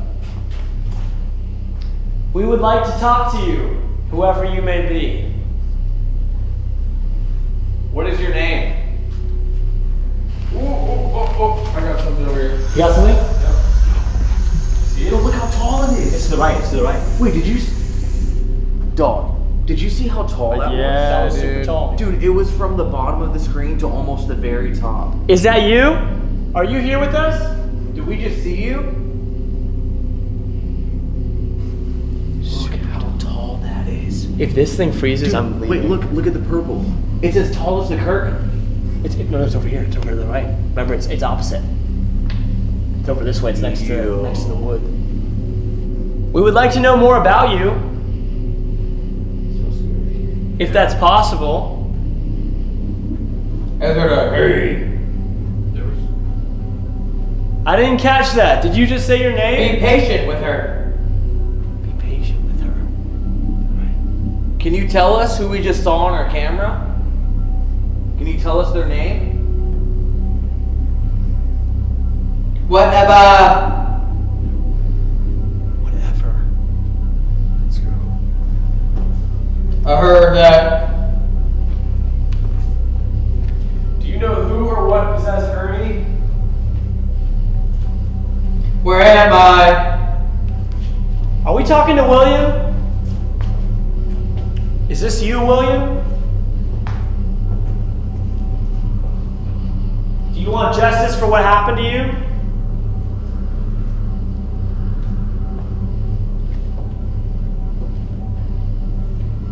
Leave the room. Leave. What if we don't leave? Yeah, we should go this way. Why? As soon as I walked in here, Elton said, "Leave the room," and I go, "Are you talking about this room?" And he goes, "Leave." What if we don't want to leave? What if we choose to not listen to you? What if we walk further down this hall and try to find you? Is that okay? Are you hearing Rachel? Rachel. Rachel? Is your name Rachel? We know you have power. We've heard it from Ernie. And we know you can do it without... You can show us you're here without using Elton. You can use any of these devices. You can bang on a wall. We just want to know that there is something here.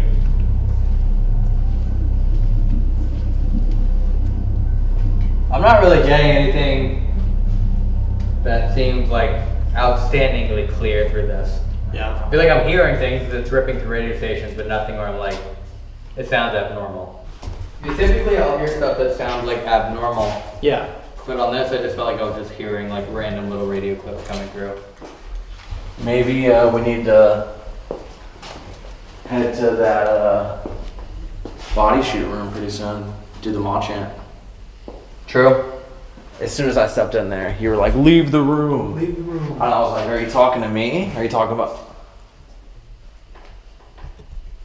Did y'all hear that thud? Camera's still on? You heard that? Is it on? There was just a loud thud. I heard that. I mean, to be fair, Ernie's been here for over a decade, and Yeah. something happened to him. We've been here for 5 hours. Exactly. 6 hours. No, you're right. Fishing, as he says. Yeah, fishing. Yeah. Fishing.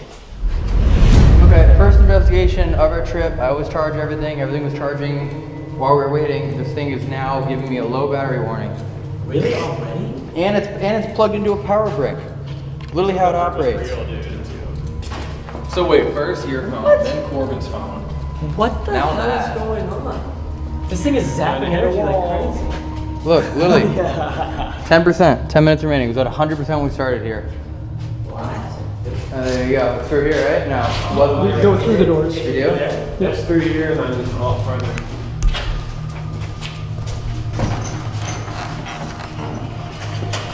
Yeah, it's like,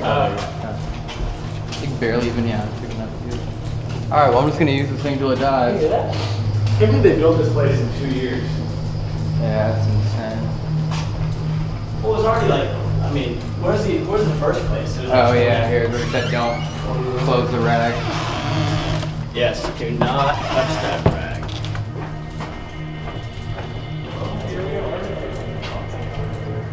Here it comes. All right, well, let me see if the camera can pick up anything.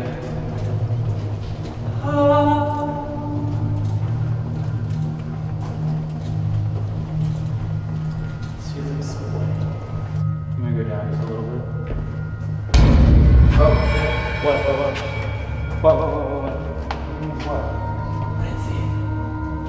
oh, I just saw it. Oh, it's on the ceiling, dude. I was on the ceiling. It's, I would think the opposite though. So it's, Yes, it's, it's it's, on that it's, ceiling. it's the pipe. I think it's the pipe. If you want us to follow you, you gotta stay on the screen. We gotta be able to see you.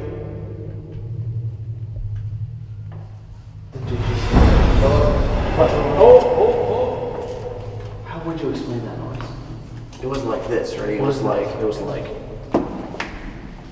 was way down there. Yeah.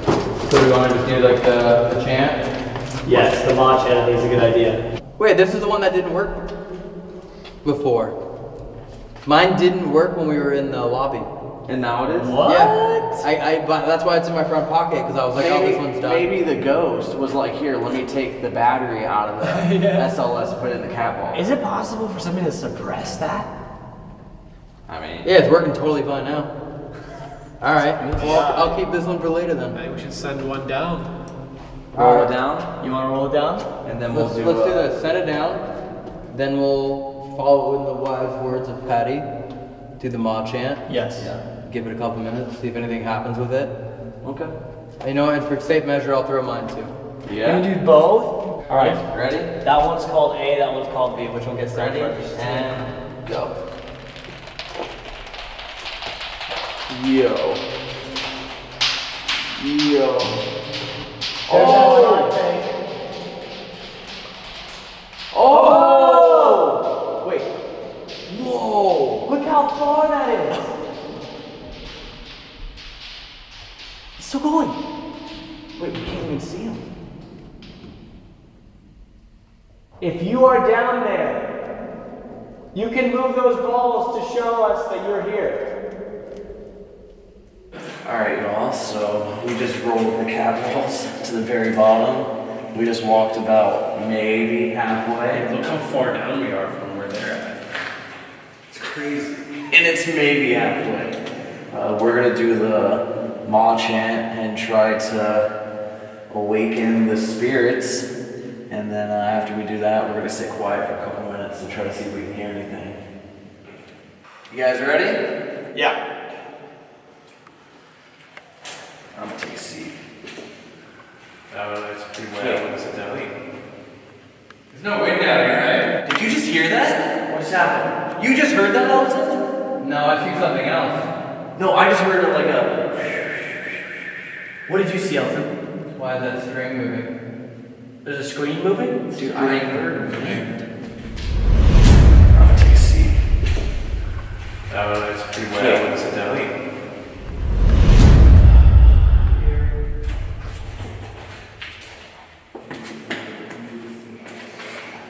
Ready, guys? Do it. All right. 1, 2, 3.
Hello? Okay. Give us a warning. If there are any souls or spirits that were unfortunately trapped here, we'd love to be able to hear your story and acknowledge your presence. Nearly everyone that came through here was done in secrecy, many of which your files were lost, and no one ever knows what happened to you. So we've come here understanding that. We'd love to know if there is anyone still trapped within these walls.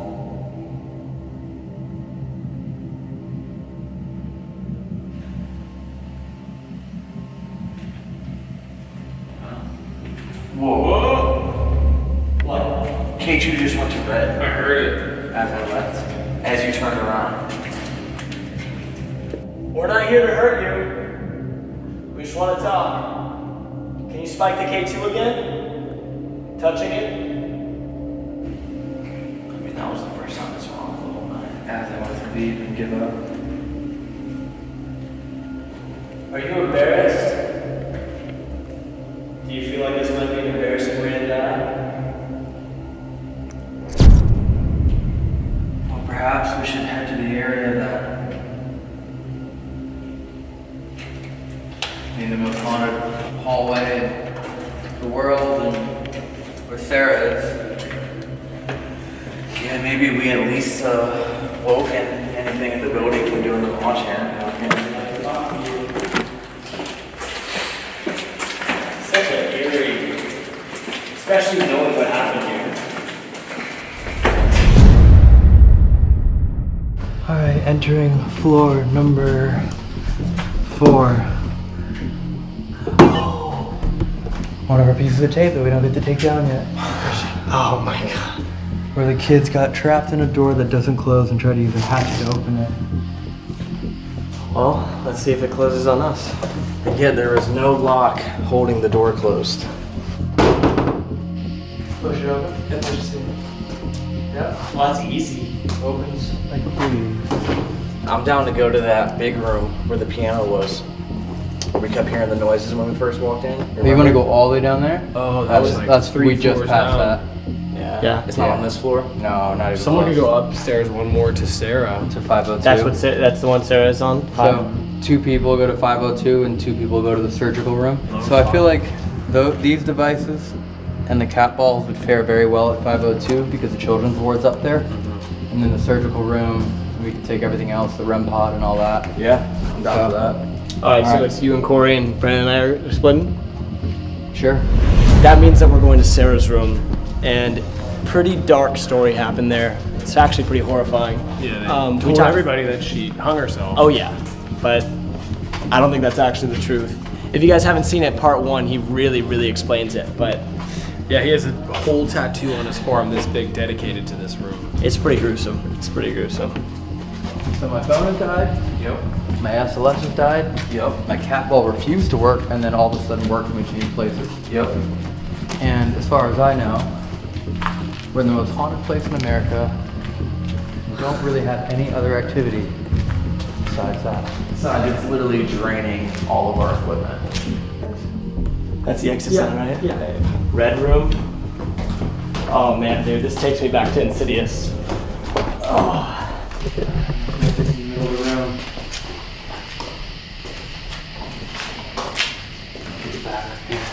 Supposedly, they say right here is where they found her hung.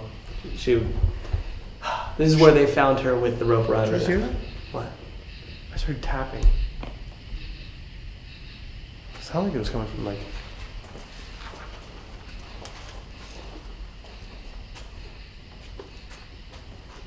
Damn, I heard it from behind Evan, but it was like.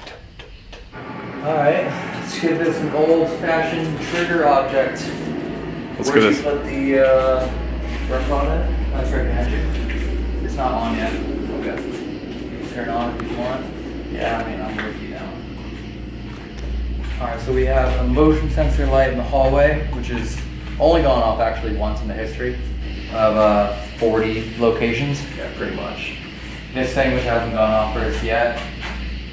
And then the broken cat. No, another one. It's different. Oh, The it's broken dead? one. Yeah. Look. Button. On. Done. Another one. I believe these ones are the same as the K2 where they go off with energy or a REM pod where they kind of can show directional of like you lay them all out and you can see which way it's coming in or which way it's going. I'm gonna put this. This is her room, right? That was the bathroom, I believe. That's the bathroom? Yeah. Did they find her? Was she hanging in the bathroom? No, right here. She's hanging right here. So maybe I should just put this right here. Right underneath. Alright, I'm gonna set this up right here.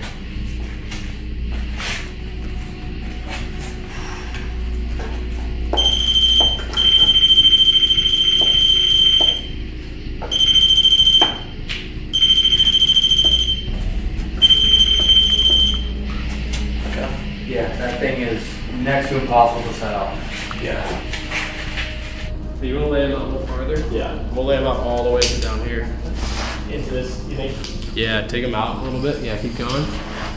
Go a little farther. A little bit further? Yeah. Okay, there we go. That's good there. We have a lot of stuff for you to touch. We would definitely like for you to light any one of these off. How do these light up? They just. I think it's like a. Okay, yeah, by touch. So all you have to do is touch any one of these. Oh, this is kind of creepy. This is really cool if we see something light up coming in this way. Hello? Spirits that might still be here, entities, beings. We understand the atrocities that have happened here. And that for most of you, this was your final place of living. And for some of you, it's possible you might be trapped here. For others, you might have chosen to stay here because of what was done to you.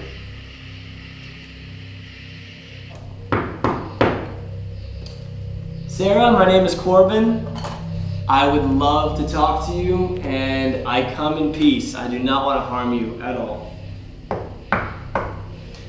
Hi, Sarah. My name is Brandon, and from what I understand, your story has just been covered up. People have lied about it, and they didn't want the truth to get out about what happened to you. So we're here to get the story from the source. I want to know what happened to you. If you're here, you can make anything here light up. We have a whole line all the way down to where we are. You can touch any one of them to let us know you're here. We also don't have to get too serious. I mean, if we just want to talk to you at first. So if you could bang on something or maybe touch one of these, then that's how we'll know that you are here. Could you touch that box?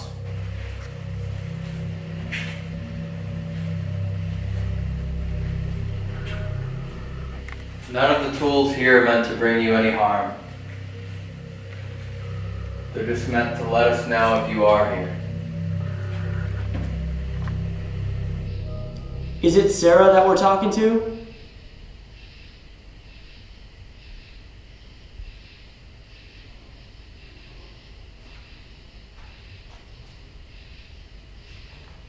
Are you outside of the room? We just heard a couple knocks. I'm okay with you watching us. We'd like to talk to you and actually have you come into the room.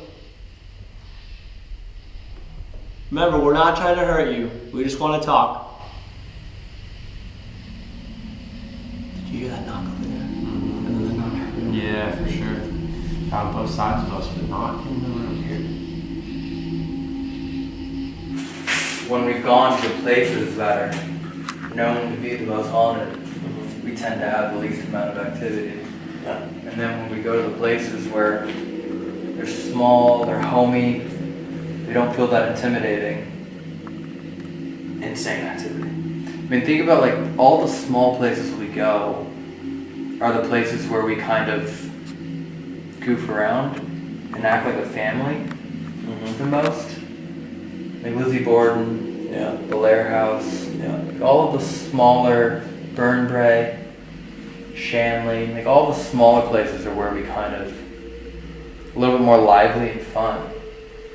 And then we come to these places and we're like, it's Waverly Hills. We expect to get those photographs that Ernie was showing us. We expect to see all these things, but he's accumulated that over 15 years. Exactly. Very interesting. Try to use any of the words on the radio to be able to formulate a sentence, or just to speak to us.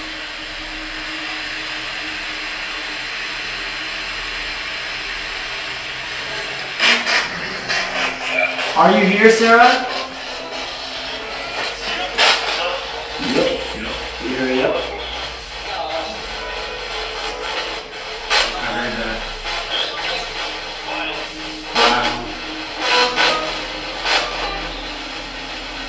Sarah, are you okay with talking to us?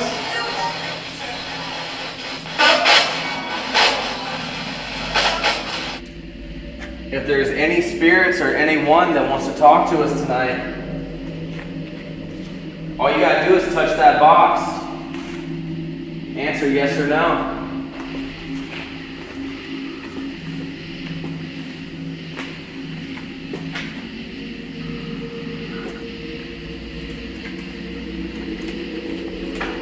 You're kidding me. What the f was that? What was that? Did you see that crawl across the floor? I think I just saw movement on the camera too.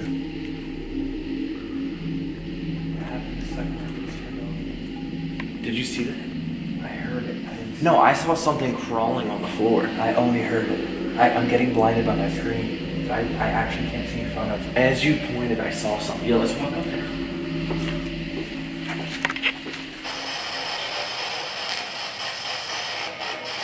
I heard what you... Okay.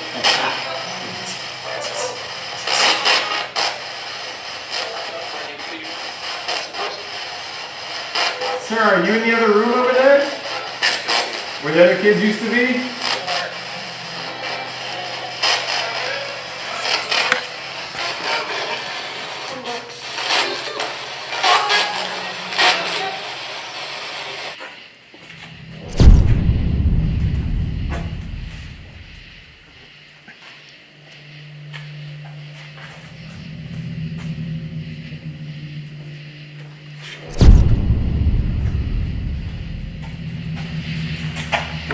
Did we hear the door?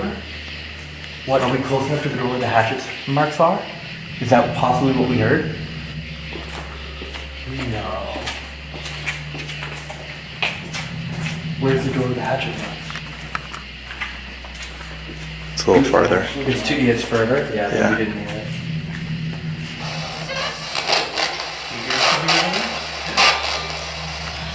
What are you hearing? Do you hear like a moaning?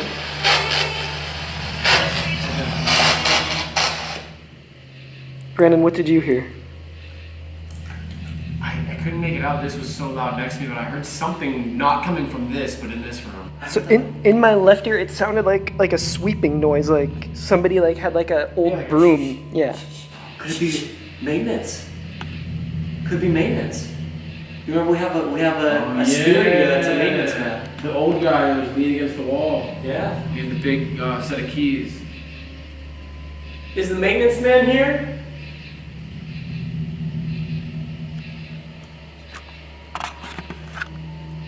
Are you watching to protect? Oh, we got an orb. Where? Right there. Look. Oh yeah, brighten your screen if you can. Oh wow. All the way down to the back, and that's where we heard the noise. We are going to move to this room because we felt like some of you were watching us. We don't know who you are, but we would definitely like to talk to you.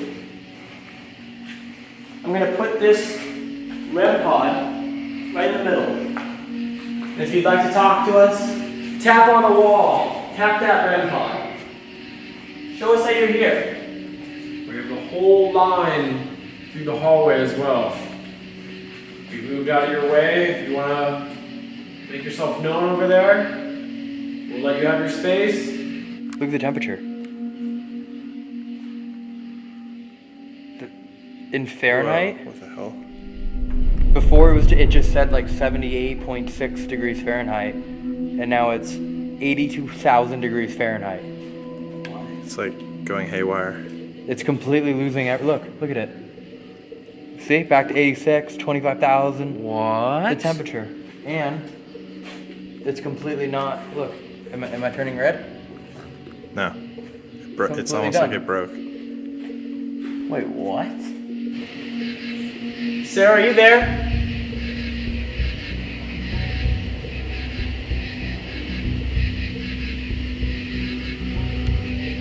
Is it possible to talk to us?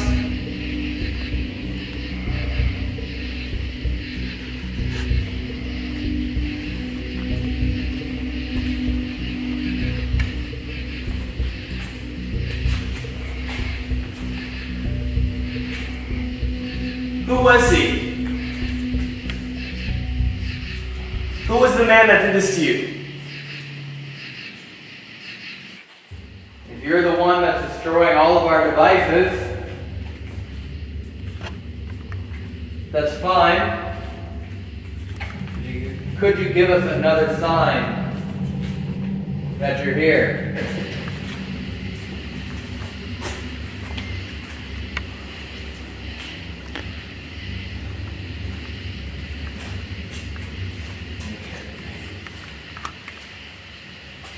What?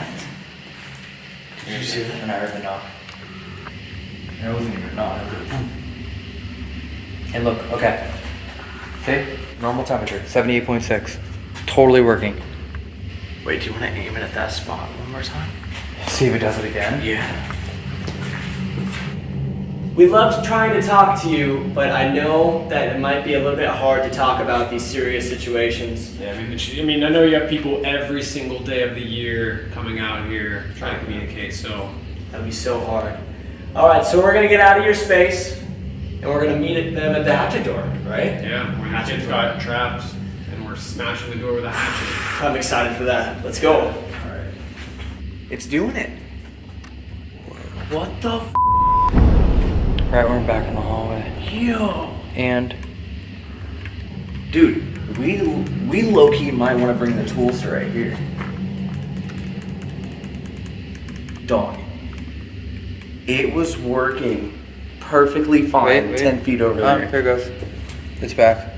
Wait, but look, I'm putting it down. Uh-huh. Okay, it's fine. Huh.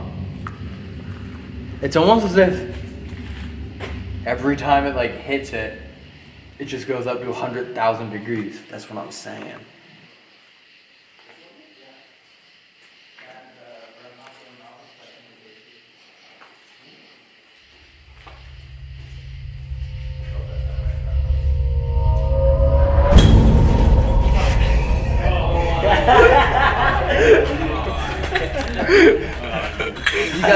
You got a shoulder shrug out of me. I'll take it. I'll take what I can get. Wait, what did you see in front of us? Yeah, I heard you say something. I heard you were like, I hope that's not in front of us. I'm like, what? Interesting. What are you talking about? 1, 2, 3, fuck me. Wait, what happened? What happened? Hey, what'd you see? Turn your light off, Joey. I literally heard you right before I was about to toss that. Yeah, I thought you were further up in the hallway. I was wondering, how the hell did he see us? You didn't see us though. I heard someone. Well, you know, it's 3:05 right now. Is it really? Yeah.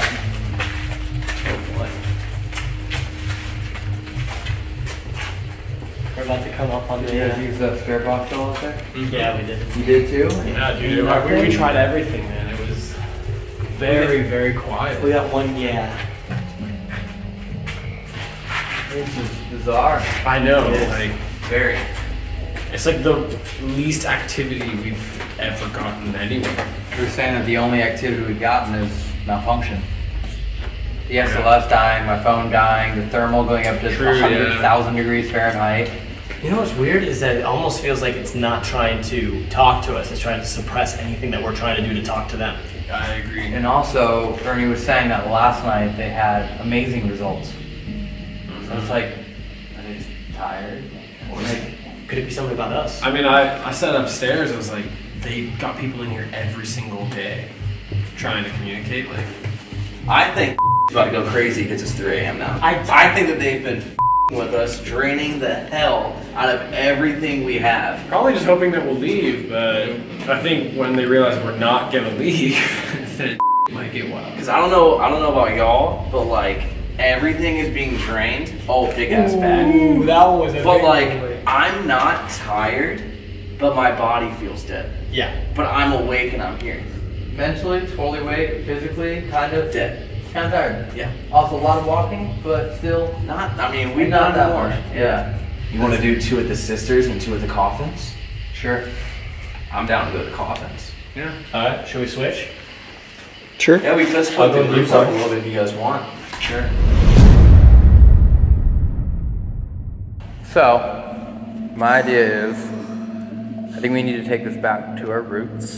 Definitely. I think we've gotten a bit excited about all the devices. Yep. And we've kind of become reliant upon them. But when Corey and I first started doing these videos, we didn't have a single device. Yeah. We didn't know what a K2 was. What do you guys do? We just, Ouija board and that was it. we Ouija board and we walked around and we let the location do what it wanted to do and talk to us. So I think Corey and I are gonna go get all 13 pieces of tape, Yeah, go burn 2,000 calories. just he and I. I think this is gonna be good because we have no tools. Nothing, back to our roots. You guys have nothing. We have everything. Wait, no way. Okay. That's right. That's right. So that was One! That was one of the 2. That's just the I'm gonna, that's one. So you do it. So you guys keep investigating until one of two things happens. The sun rises and we have to leave, or we get back in time. Where should we go to first? I mean, I think Let's get the cat balls. you don't want to do just take this No. one first, so it's like No, we can't. They're here. Let's go get the cat balls. All right, buddy. All right, first piece of tape.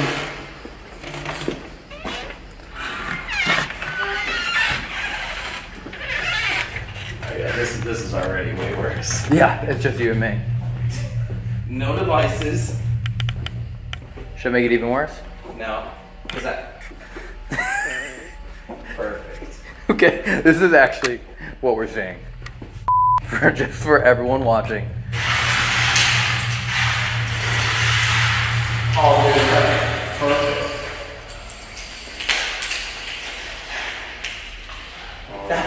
Is that longer? That was longer. Wow, look at that. Hello?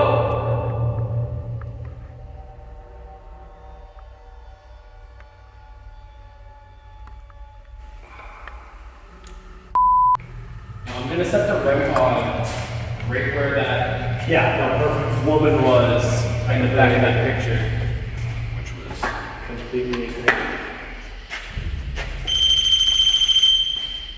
Okay. Why did you decide 13 pieces of tape? I didn't decide 13. There was just 13 really good places. You could have just been like, hey, I'm gonna put a piece of tape on the gargoyle. The investigation's not done until we grab the piece of tape off the gargoyle. Okay, I'm gonna say this right now. I actually hate this. Okay, good. Then how often have I ever said that? I would rather you say that you hate this than be like, I can see something. Because I thought that's what you were doing. No, but I don't like, I feel like at any point in time, something's just gonna grab my back, because you're in front of me. We have this room perfectly set up for any ghost. Why'd you take it out of that doorway? I don't know, I just feel like if it's in here, we can see it all pretty good. Do we have another motion sensor light? We got cat balls. Maybe a cat ball in the other doorway? Yes, definitely. Is there any? Yeah, is there any?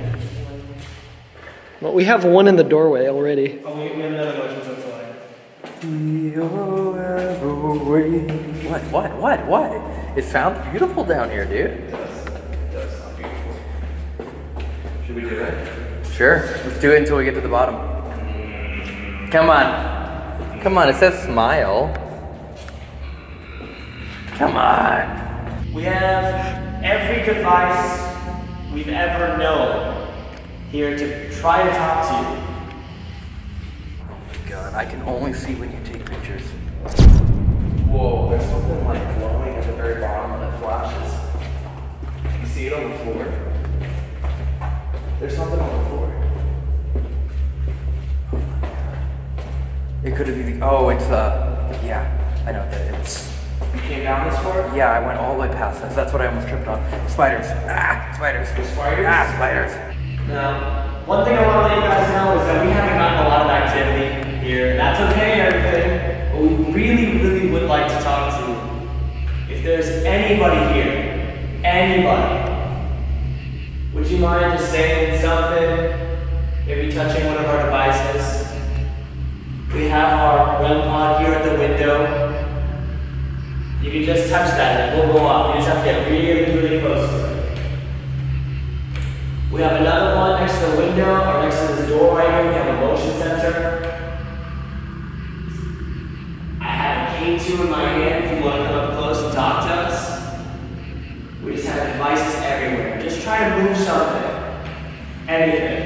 And that will be perfect. Do you hear something? Measurements. Like over in the hole. I should have left those lights out there. I swear to God, dude, I feel like there's something behind me. I hate it. Do you really? Let me take a picture behind you.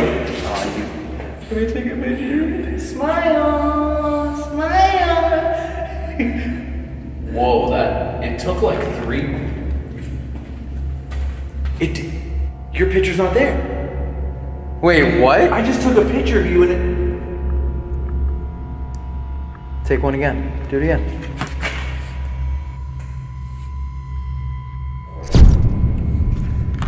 Okay, now? Now it works. I took a picture of you. I know, I watched you. If there's somebody in the hallway, feel free to come inside this room.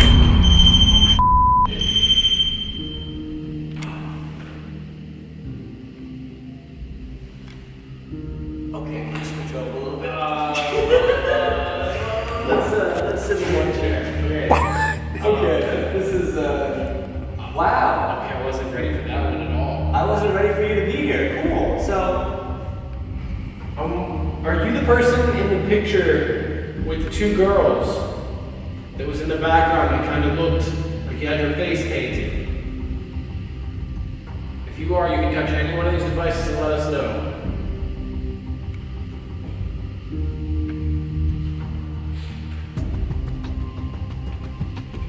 Okay, is that the back wall? Yeah. What the is that? What is what? What? I heard what you heard before. The noise?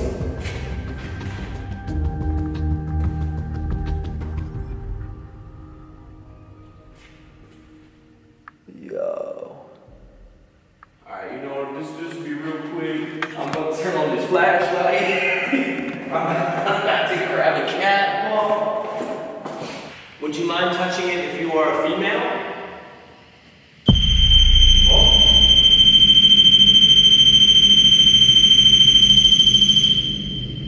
Okay, I'm assuming it's the female in the picture. There it is.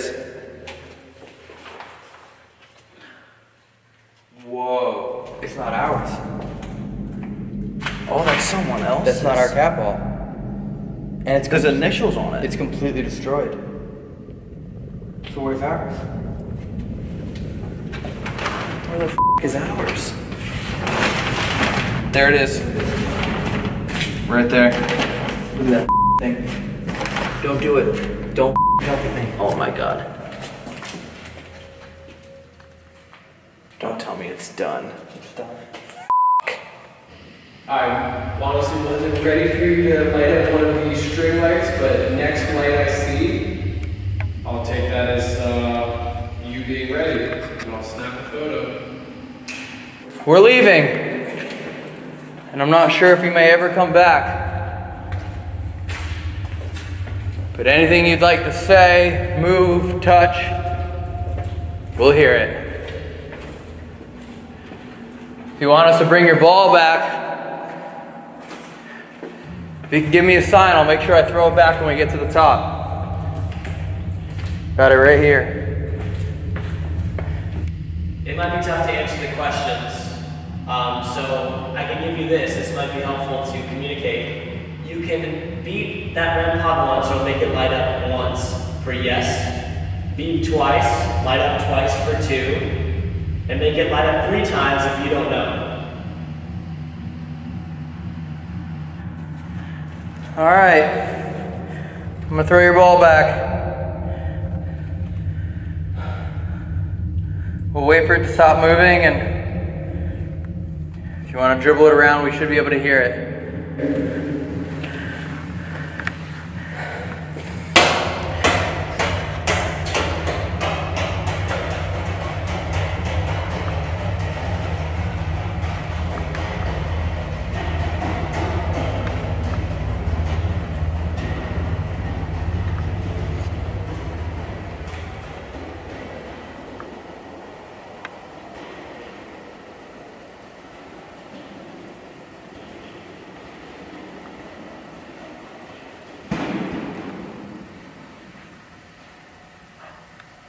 I heard it too.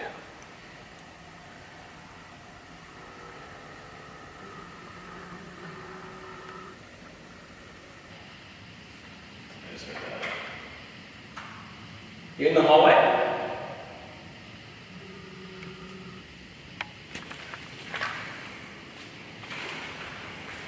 Are you watching us from outside this room?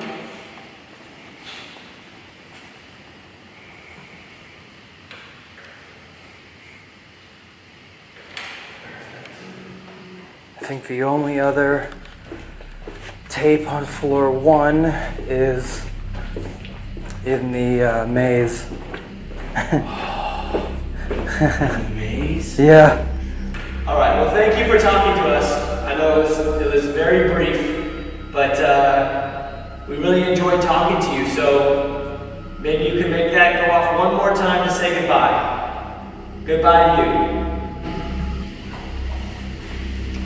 Let's head over to the sister's room. Yeah, let's do it. Oh, the bat. Dude, that bat is literally like chasing us.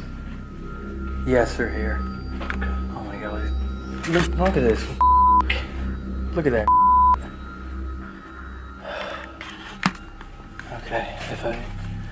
Man, this backfire. Oh, dude, why do I hate being back here so much more? All right, so we moved over to the sister's room on floor 2. Got a cat ball and a K2 set up on, well, 2 K2s now set up on the bed. We got one of the string lights down the hallway, motion light in the door. Corbin's got this set of motion, or set of I have a circle. String lights, making a little circle out of them. I'm gonna take the REM pod and go throw it way down this way, because we'll be able to hear this thing from anywhere. So, I remember he was saying that the nurse's quarters, right down there, you get a lot of activity. So, I'm gonna go set it down that way, and we should be able to hear it from right here. Oh, this is good. Number 2. Oh my god.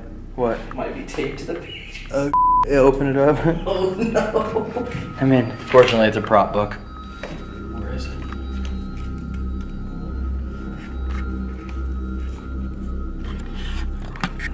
It's okay. It's a prop book. It's okay. Okay, got it. I'll take it. Fuck. Piece number 2. Sorry. We have this whole room set up and decked out. We have lights everywhere that can touch any one of these. We have a motion set. Oh.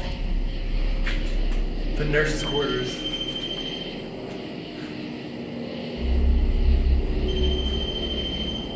Hello?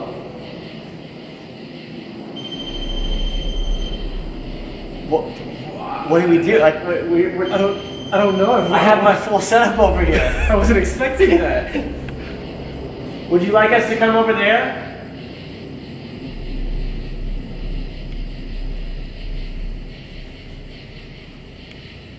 What is that? Were you the nurse that watched over these 2 sisters?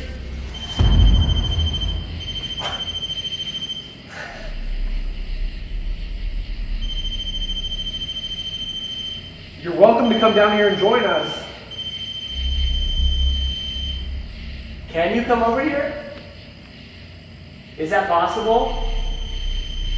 Dude, it's going nuts. Is it right? Yeah, there. You see it? It's on the chalkboard. Go in there. Go in there, on the left. Right there.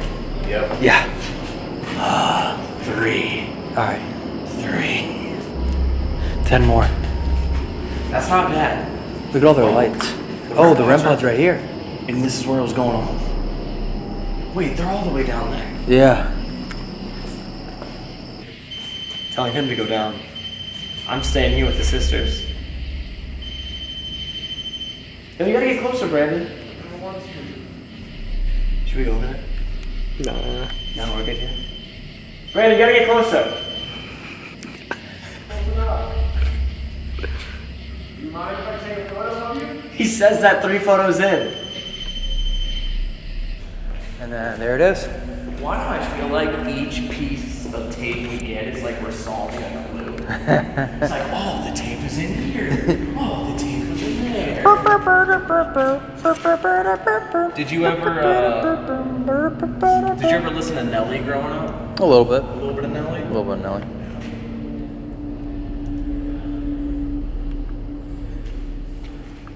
Shout out to Nelly.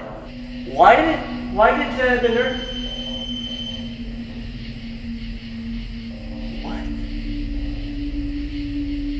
Is it okay if we talk to Lois and Audrey? Is that okay with you?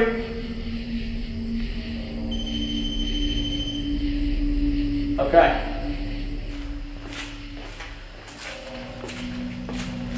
Right here. Look. There it is. You see the tape? Go ahead, grab it. No, it's on the inside. Reach inside. It's on the back side of the door. No, all the way in. To the right. Yeah, to the left. No, to the left. Like on, yeah, on that, but on like all the way in. Like you're gonna have to use your other hand. Like there's no way your hand bends that way. I'm gonna let you do it, bro. No, go ahead. I don't trust my hand. Come on, go ahead, do it. You gotta reach your hand in there. No, to the left, and then lower. Yep, it's on there. Yep. I did it. I have my K2 sensor, and we also have every device that we could have to talk to you. Are you here tonight?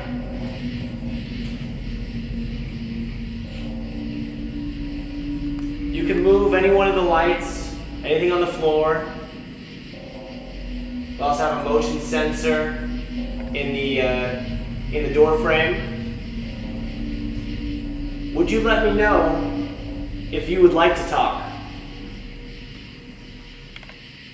Also, you could tap anything twice if you would not like to talk. What's in here? You. No, that was you. You. You, that was you. You, that was you. You, that was you. You, that was you. Okay, can I say something? Yeah, please. I heard the my foot kicks it. Then it went that way. I heard it go and then as I'm not even looking down, I just hear the roll, but I'm not thinking anything, and then my foot kicks it. So maybe The ball was further back. It wasn't there. shut the f up. Don't say that. The ball wasn't moving. We both filmed it and like looked right at it. The ball was right here. It was right here and it wasn't moving. Shut up. Dog, I was standing right You're with me. Dog, bro, I am not, bro. I'm either the ball stopped right here. And then you kicked it? Yeah. Alright, I'm gonna come back down that way. And I'll walk you back over. So, let's go. If you do not like Brandon, you do not want him to touch you, please make that go off before he gets there. Make it go off before I get over there. I will stop and turn around. Not that much time.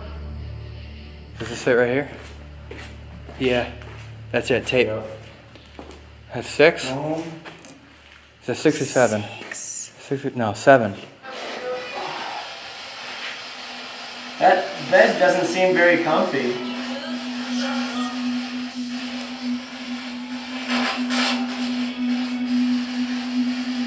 Audrey, were you comfortable sleeping here? You hear mm-hmm. I heard mm-hmm. Also, Audrey, I have this K2 sensor right here.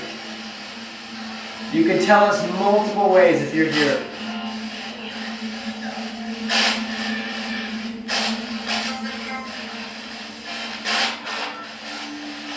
Did you like anything about this place?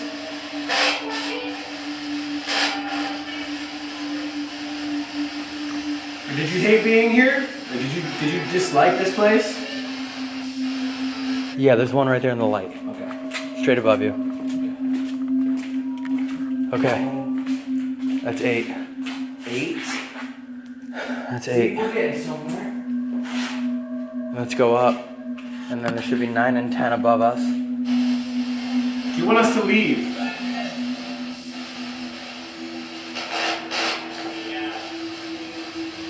I heard like a yeah.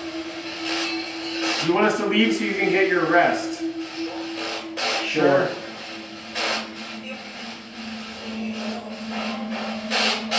It sounds like you don't care if we're here. Dude, I'm telling you, I rapid fired, put a bunch down because I really wanted to get to 13. Oh my god, look at that door. Oh, it's boarded up. Wait, what? Wait. It's boarded from the inside? Our side? Oh, what the is that? What? We haven't been here. Can we go this way?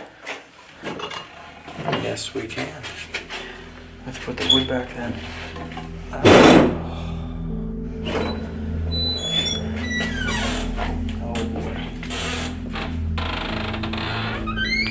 Oh, we're here. The wall's lining up.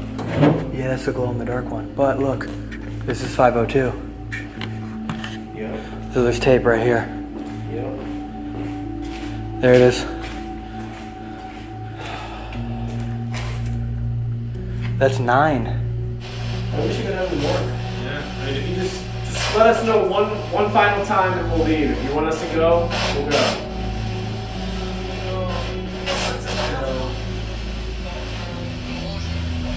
I heard them go.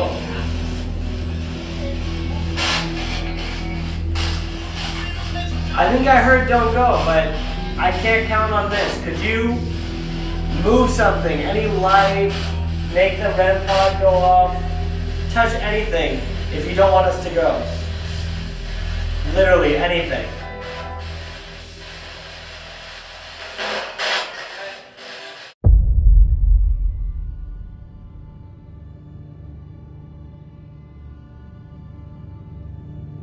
The whole camera just, no. Wait, did you just hear that? Wait, No. did it just delete all the footage? We just lost like everything in the last half hour. No, we didn't. Dude, the whole camera and a red screen flashed, and then right now it said some clips require data recovery. It's like killing all of our f***ing footage. What? I'm gonna record. What the? Wait, it just turned off again. Oh my god. Yo! Dude, there's only one clip on the camera. No. I don't think Lois and Audrey really want to talk right now.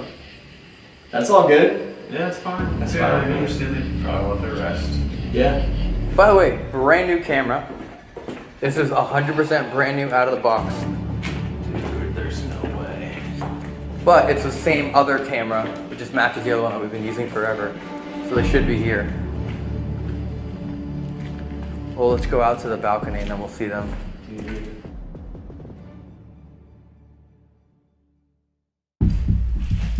If anybody's in here, give me a nice. My name is Corbin, and we are going to try to start an investigation and try to talk to you.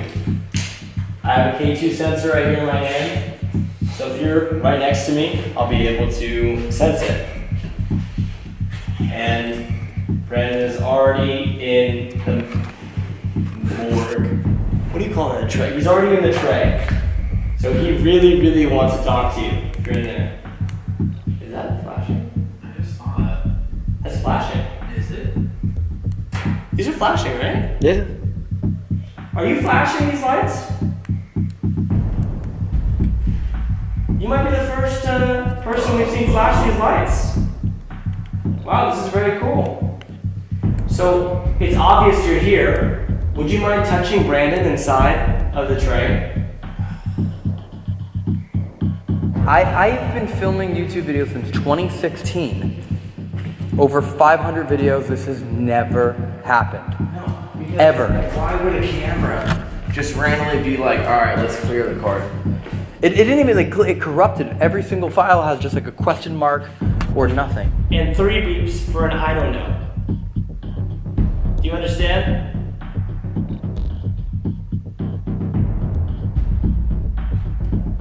Is there anybody talking to us?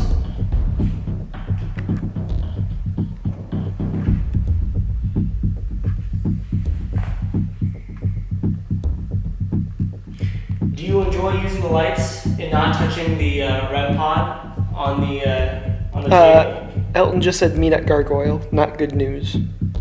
Meet at Gargoyle? Yeah. We had to stop that investigation rather abruptly because we're going to go meet Elton at the Gargoyle. Filming? Yeah. Yep. Lost every single clip on the camera. What? Every single clip has a question mark on it. Everything. Where were you? 5th floor.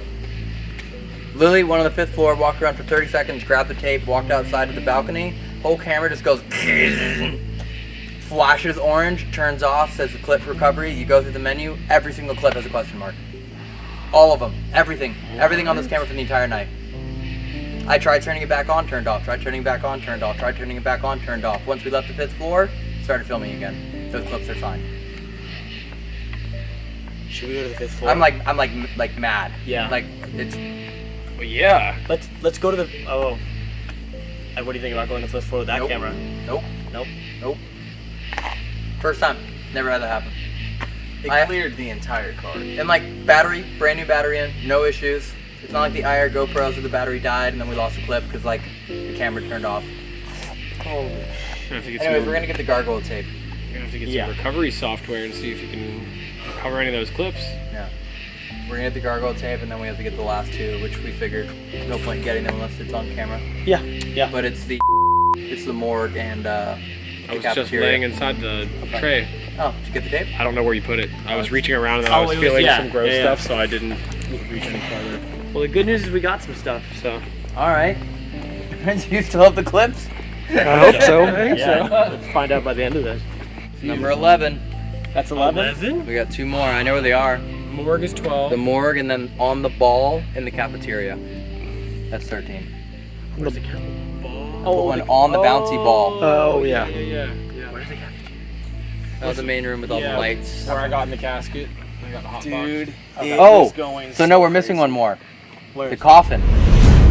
Oh my god, where's the tape? It's in there. What am I supposed to get, a splinter? Go in there and find out. Want me to get a splinter? Oh, it's not a ladder. The tape's in there, I promise. Your head's like 3 inches away from it. Where? It's in there. That's a long distance. 3 inches is a lot, Elton. It's in there. Where? Dude, I'm telling you, it's in there. How about this? Will we go get the other two pieces of tape while you look for that one? No. I promise you it's in there. It is not in here. Yes, it is. Keep looking around. Look left, right. Look. I promise you it's like you're literally like inches away from it. Like I'm about to have a baby. What babies have you seen born, dude? Where's the tape? You can tell he's a true ghost hunter when he thinks his wife's gonna give birth in a sanatorium. Where's the tape? It's, dude, you're literally... You're so close to it. You see it. Turn on your stomach. You can see it. Should I leave this on while we go get the other ones? Yeah. Where the is the tape? Where'd you put the tape? I promise you it's in there, just don't knock the camera over. Elton. Where's the tape? Alright, we're gonna go grab the other two pieces. No, but where's the tape? It's in there. Like no, it's not. Yes, Turn on it your is. stomach. There is no tape in Yes, there is. No, there is not. I promise you there is. There's no Yes, there is. There is no tape in here. You all saw me put it in there. I watched you go. But where is it? Huh? Alright, let's go get the other pieces. No, where's the tape? Grab this camera when you find us. No, Elton. Where's... It's in there.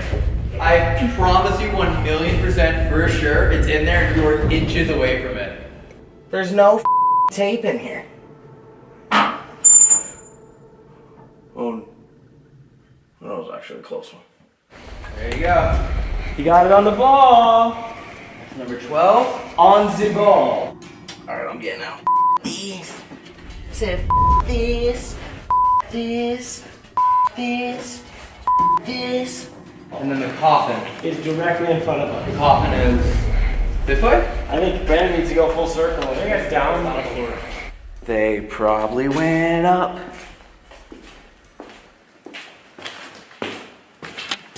They probably went up. Let's hope they went up. I walked the whole first floor. The first floor is no, the first floor is a chute. Is that Corey? You find it? No! No, it's not! Yes, it is! No, it isn't! Yes, it is! There's no tape in there! How much do you want to bet? $3 what? All right. Wow. Shake on it. I want a $3 bill though. A $3 dildo? That's what he's always wanted. Where are the coffins? They're down below us, man. I'm telling you. Dude, I swear down below us is the chute. Really? Wait, down below us is the chute for sure. So you guys left me in there by myself. Yes. Yeah. Didn't want to. That was up. Maybe. You don't need a coffin? Alright. Oh, look at that. Corey, want to do this? Show me this. Show me this tape.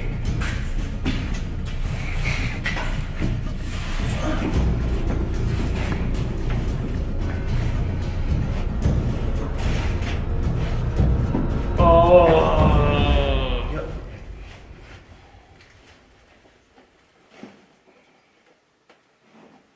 It's taking a little bit of a good amount of time. Is there no tape in there? I'm feeling pretty lucky. What did you do with it? Yeah, what happened to the tape? What the fuck? Wait a second. I thought you were screaming at Corey that it's there.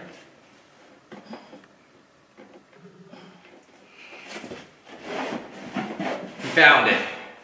Yeah. He got it. I actually think he was laying on it and he moved it. Oh. And he squished it and it was like right here on the edge. Ah. But you laid on it at one point. It was on the board? Yeah. Oh my god. Oh, you put it over here? Yeah, it's, Oh, I thought you meant like the mechanical call. it's right there. The last piece right in front of you. Straight up. On the sill. Oh. There it is. And that. That, my friends. 13. 13,000 steps. Done. And 13 pieces of tape at 5:01 in the morning. Yeah. How many times have we walked around this building? A lot. I think I've walked a few miles. Well, thank you all so much for watching. The sun is going to be rising. Oh yeah.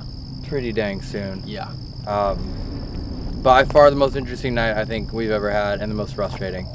Yeah. So, if you made it this far in this video and you saw all the clips of us for 2 hours collecting it, great, we had a recovery, but as of right now, I have no idea if there's any footage at all of anything we did for the last 2.5 hours of the night.